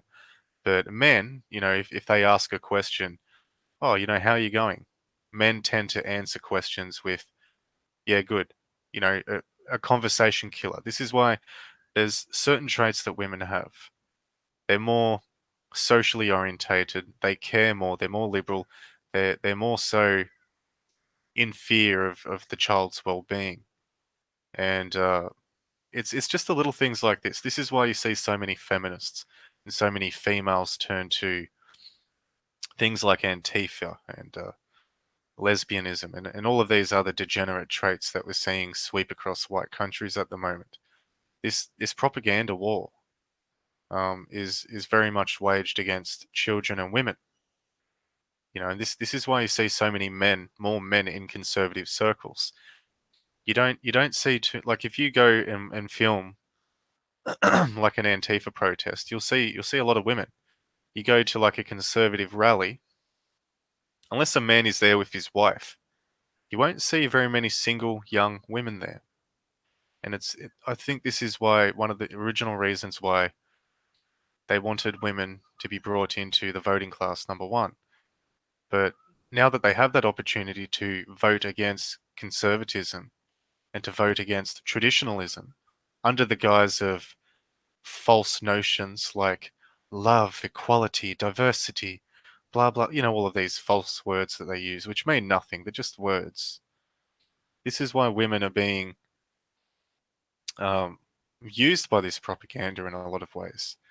You know, and this isn't an attack on women, you know, because I don't think men are better or anything like that, you know, and I do believe that when men go to battle, to war, it's the women that we're fighting for, the women and the children, you know, it's the woman that's the glory of the battlefield. So I'm not trying to say women are dumb or anything like that. What I'm trying to say is they tend to have more liberal left-wing leaning tendencies naturally. And this is why they push so much propaganda into women's magazines, women's TV shows, and just to women in general. You know, if they're 50% of the world population, it's a really good place to start. You know, women and the children, the future, and half the, you know, the people that carry our seed. So probably this is why in ancient Athens, where they discovered democracy, only men had the right to vote. The original democracy did not include a female vote. Maybe they knew something we don't know. But I want to add something. I agree with everything you said. I know they target women because they are from their nature more compassionate and left leaning. But I think there's also something else involved, because if you look at the ads in countries with African population, like in the US and in England, you will see most of the ads depict multicultural couples, and in 9 out of 10 cases, it is a white woman with a black man. I have watched hundreds of ads with multicultural couples from the US and the UK. Very rarely you will see an ad where the couple is a black woman and a white man. It usually is a black man and a white woman. So they are pushing this through the ads. Also, in Hollywood, in the movies, when there are multicultural couples, again, 9 times out of 10, it is a white woman in love with a black man, not a white man in love with a black woman. And also in porn, if you do a research into multicultural porn, 99% of the Research. yes, Research, yeah. I call it research. It's for the reason is research. So I did some research, and not 9 out of 10, every time the multicultural couple is a white woman with a black man. I don't think there exists a single porn film in the entire history of the porn industry where a white man is having sex with a black woman. And because we know who controls the porn industry, I don't think this is a coincidence. Absolutely not. These things are scripted. It's a part of the social programming, I believe.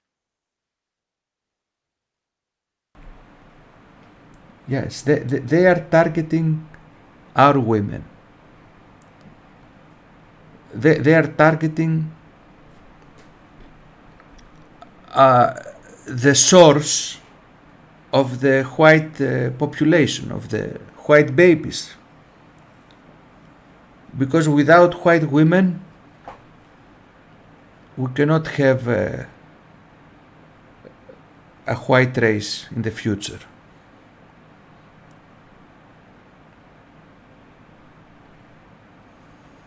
Yeah, definitely.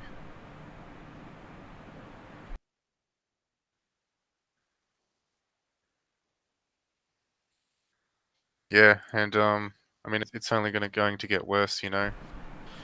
I mean, just since we're on this topic, you know, I remember when I was younger, um, you know, like you would you know, like a friend would bring like a magazine to school, and you'd see, you know, simple things like a woman in a bikini or boobs, and you'd be blown out of your mind. But the pornography is also being pushed into another direction, and this is why I use the word social programming, because that's exactly what it is. You know, I mean, if you see how hardcore some of the stuff online is, it is truly hardcore. And people who indulge in that stuff are never going to go back to a simple magazine. They're always going to want more and more and more and more hardcore. This is why I do believe that, uh, you know, Christian values and virtues have always taught modesty for this exact reason. You know, it can turn into an addiction for some people. It can ruin people's lives. And, you know, a lot of people have turned bisexual from watching too much porn. You know, they see the man's penis and all of that sort of stuff too much. And it's this whole porn thing isn't about liberation. It's about bondage. And to give you a real life example, when Israel took control of Palestinian the TV stations, they started broadcasting hardcore pornography all over Palestine. Keep in mind that Muslims hate pornography. They think it's it's the worst thing in the world. They don't even want to see a woman's ankle. Okay, can you imagine hardcore porn on all of the televisions? So if this isn't bondage, do the people out there mean to tell me that the Zionists want to liberate the Palestinians by, broadcasting pornography onto Palestinian TV? Of course not. It's 100% been about bondage. Because if you indulge in your carnal afflictions, whether it's gambling, alcohol, drugs, pornography, whatever it is, it's all over it's in advertisement, it's in TV, the old saying, sex sells. It's bondage. It's not liberation. And if you want an academic source for this, I recommend people read a book called Libido Dominandi by Dr. E. Michael Jones. He goes into very great detail about how this psychological operation works and how it's been waged against us. This isn't about liberation of women. In fact, it's the opposite. What's going on is a psychological warfare campaign. And it's been documented by doctors and academics and historians. And like I said, if you want to read that book, it's Libido Dominandi by Dr. E. Michael Jones. If you want an academic source for this sort of information, that's what I recommend. Yes, I've heard this story about how they started transmitting porn in Palestine. So the porn is one of their weapons.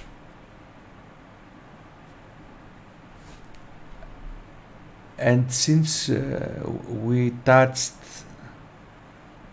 the subject of race mixing, my next story is actually about race mixing, but with a twist. So this story is, let me get this. So this is a tweet from a journalist from Israel. It's a thread, it's a series of tweets, and it starts with this guy who is the new leader of the Jewish Agency. So this Israeli he lived in the US, is in an Israeli show, and they are asking him, they are doing an interview, but let's watch it, and I will, there are subtitles in English, but I will also stop it and read it.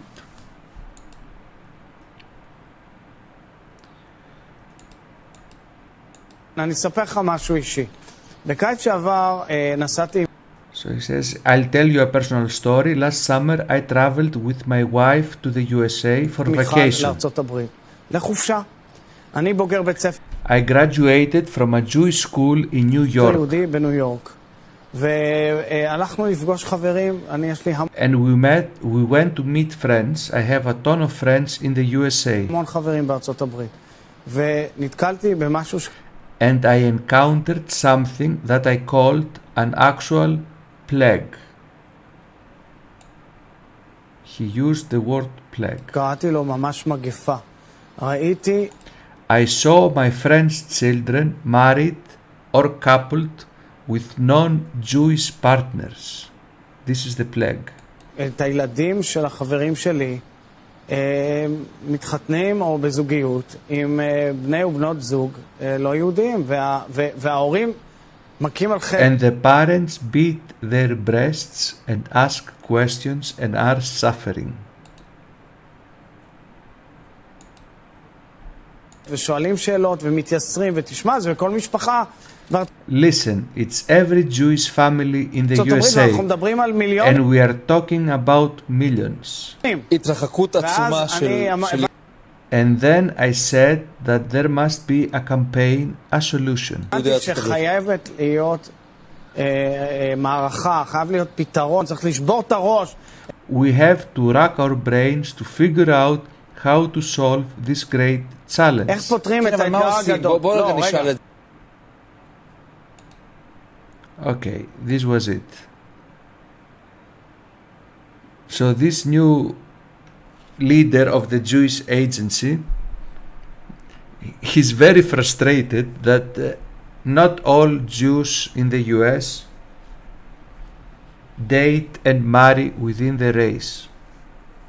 He considers the race mixing of Jews a plague, and he wants to create a campaign against it. Now imagine if someone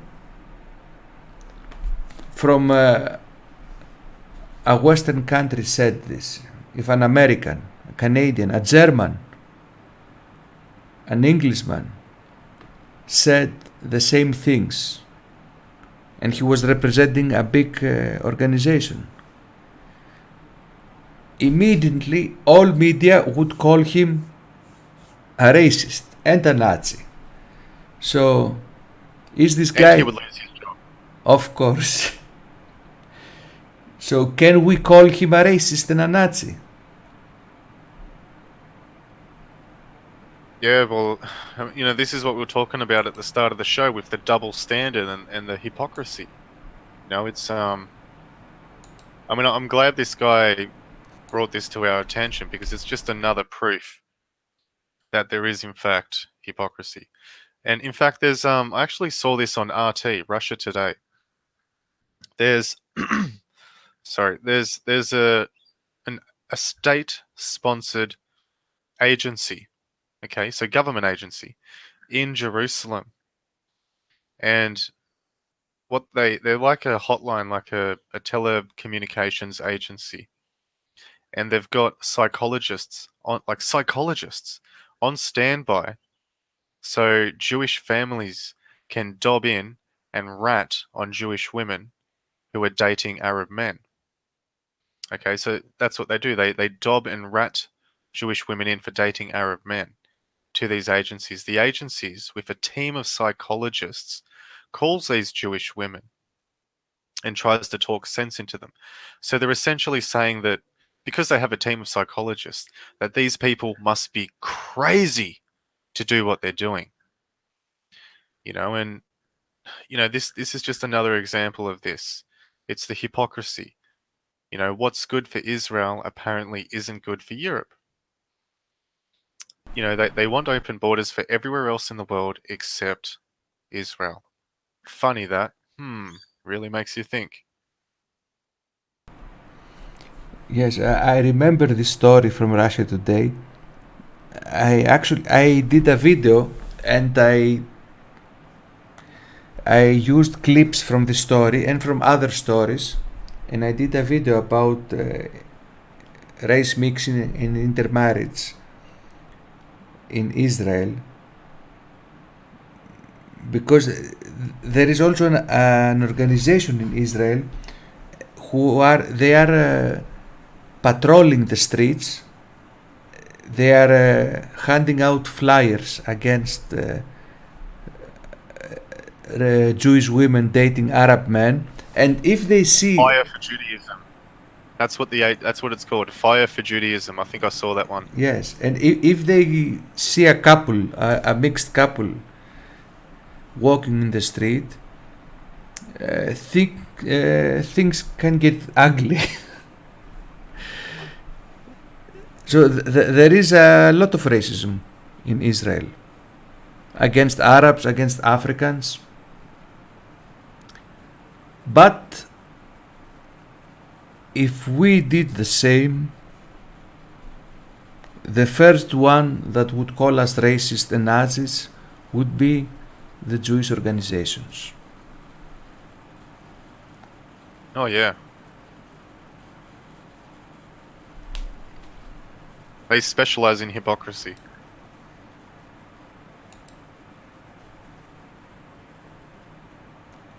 JK in the chat is asking, my dear Poseidon, where's the music? Well, I usually have music in the background when I'm alone, but now tonight, because I have a guest and I cannot control the microphone levels, I chose not to have music.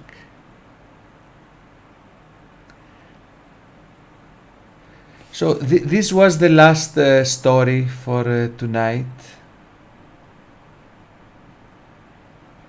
And we are already over 2 hours. Wow. Wow, that flew by. Yes. Yes, and my throat is killing me now because this is actually the second stream that I do tonight. Yeah. So in total I have streamed almost 5 hours tonight, the 2 streams. Oh, wow. Well, I hope you have some honey to to soothe your throat, because I would really love for you to come on my channel either tomorrow or the next day. It'd be an honor to have you. I would love to come. If it is okay with you, I would prefer the next day. I was thinking maybe tomorrow to take a break and to rest my voice. That's more than fine with me. So now it's Sunday there. What day and what time is it now in Australia? It is 12 p.m. lunchtime, the 22nd of July, Sunday. So we're in the future. Yes, 12, and here it is 5 a.m. So you are 7 hours ahead of me. Yeah, if it suits you, because I'm on a 3-day weekend now, so I've got 3 days off. If it's too late for you, I can commit to an earlier time. Whatever suits you. I'm pretty much free for the next 3 days. I haven't got anything planned. Yeah. It would suit me perfectly on Monday evening in Greece, but Monday evening in Greece, no, it would be night there. So no, but okay, maybe Monday evening in Australia. Yeah, that sounds fine to me. Because Monday evening in Australia would be around lunchtime in Greece. Yeah, something like that. I actually work night shift, so I've got no problem with... I'm more of a night person anyway, so that probably suits me good. If you have no problem during the night, then for me the best time is around 10 o'clock in the evening in Greece, but that's 5 in the morning in Australia. I'm sure I'll be awake. Okay. We'll sort it out. Okay, then we will. Sorry. Dear Daniel, please do us all a favor by writing on a sheet of paper what you believe to be Christian values. And then research the Old Testament to see if there is any evidence of them there. Okay, Adrian just donated $14.88. Thank you for your donation, Adrian.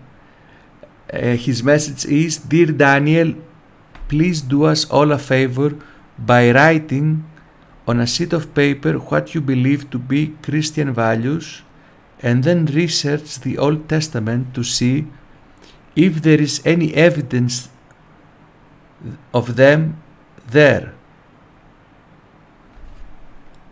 Yeah, well, if you want me to respond to that, I certainly will. Yes. First of all, I would start by saying today's modern day Jews do not observe the Torah, which is the first 4 books of the Old Testament. And this isn't me saying this. This is what the Jewish Almanac says. That's the most one of the most influential Jewish encyclopedias in the world. About 85% of the world's Jews are Talmudic rabbinical. And there's an old saying, what the Torah prohibits, the Talmud permits. In fact, a lot of what the Torah prohibits is a Jewish virtue in the Talmud, like shtuking the shitska, for an example. That's why a lot of Jewish men like humiliating and sexually demoralizing white women, because it's a Jewish virtue. They're encouraged to steal. They're encouraged to rip off the goyim.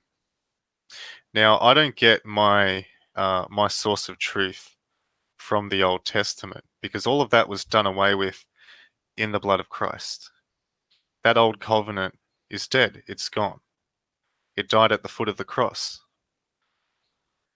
My testament and my faith and my belief solely comes from the New Testament, or what's better translated to the better testament, the new covenant, the covenant that is found in Christ, that was done away with in Jesus. That's the basis of my beliefs.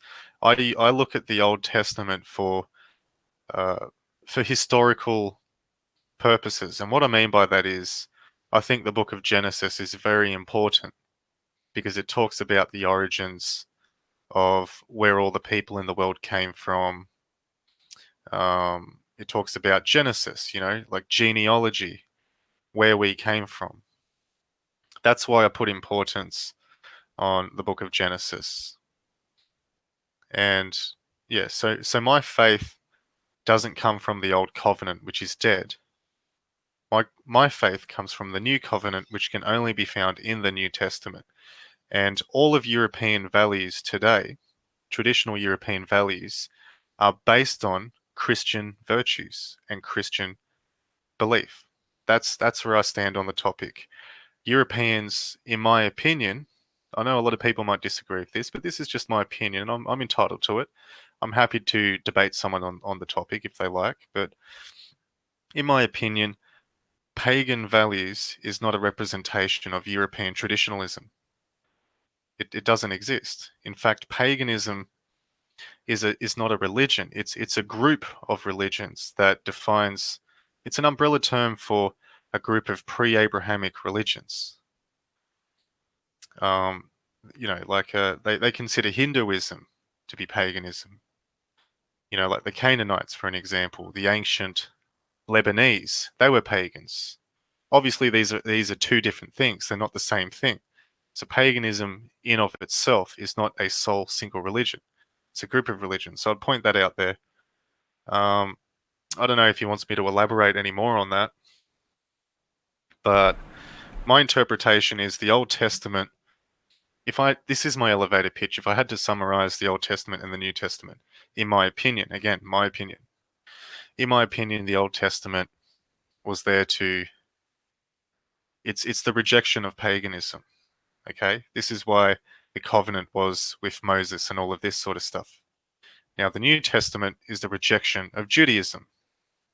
And this is why the covenant is with Jesus. And don't take my word for it, but no people are hated more by the Jews than Christians. That's just my opinion. If you look at the whole cultural wars, if you look into Dr. E. Michael Jones's book called The Jewish Revolutionary Spirit and Its Impact on World History, he makes a very good case that the traditional enemy of the Jew is the Christian. And that's my opinion. I think it's a very well documented fact. And I personally don't want to get into the whole. I mean, I'm happy to talk about it if someone wants to make a stream on this topic, and I'll definitely, say my say. I'll debate the topic. But I don't believe white people should be dividing over paganism and Christianity, because I'll tell you why. If Islam takes over, say, your country, whether you're a pagan or a Christian, it doesn't matter. You're not going to be able to practice your religion freely. If you live in a Christian country, you can be a pagan. That's the difference. And pagans and Christians have stood shoulder to shoulder in the past as brave white men to fight the Mohammedans in the past. So, if people want to divide over paganism, Catholicism, Protestantism, Mormonism, it's just, I think it's stupid. I think it's defeating. It's self-defeating. Okay, I just think, look, I see a lot of people get stuck into this, like, what religion should the white man be, and all of this sort of stuff. People they seem to be losing track of the fact that what we represent is love and freedom. Okay, so I don't want to be so, I'm not trying to start a Christian caliphate, and I don't much appreciate people that want to start a pagan caliphate and ridicule Christians. Okay, and if you want to get technical, a lot of the Kabbalistic doctrines stem from paganism. Okay, so Jewish modern-day Judaism principles are more in line with paganism than they are with Christianity. That's my opinion, again, and I'm entitled to that opinion. So, yeah, I hope I answered your question. Well, thank you. I hope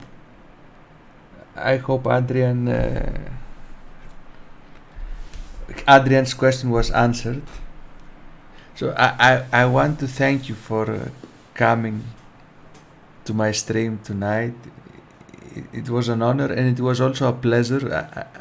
I love the conversation with you, and I'm looking forward to coming to your stream. Let me know, send me a message on Twitter about the time. Yeah, no, I will do, man. And just in closing, of course, my channel is Activist News. It says it on the screen there. People want to go check it out. And look, I really appreciate you letting me come on. And you have an open invitation to come on my channel anytime you want, whether it's tomorrow or the next day or any other time. I've got a lot of respect for the work that you do. And, here's the thing. We don't have to agree on everything. But I look at your channel and I do believe that you do have a heart. You do care. You are standing up for our people. And that's why I love your content. And, I support everything you do, regardless of whether you're atheist, pagan, or Christian. As long as you're not a part of the long-nosed tribe, I'm all for it, mate. Well, actually, I'm atheist. I never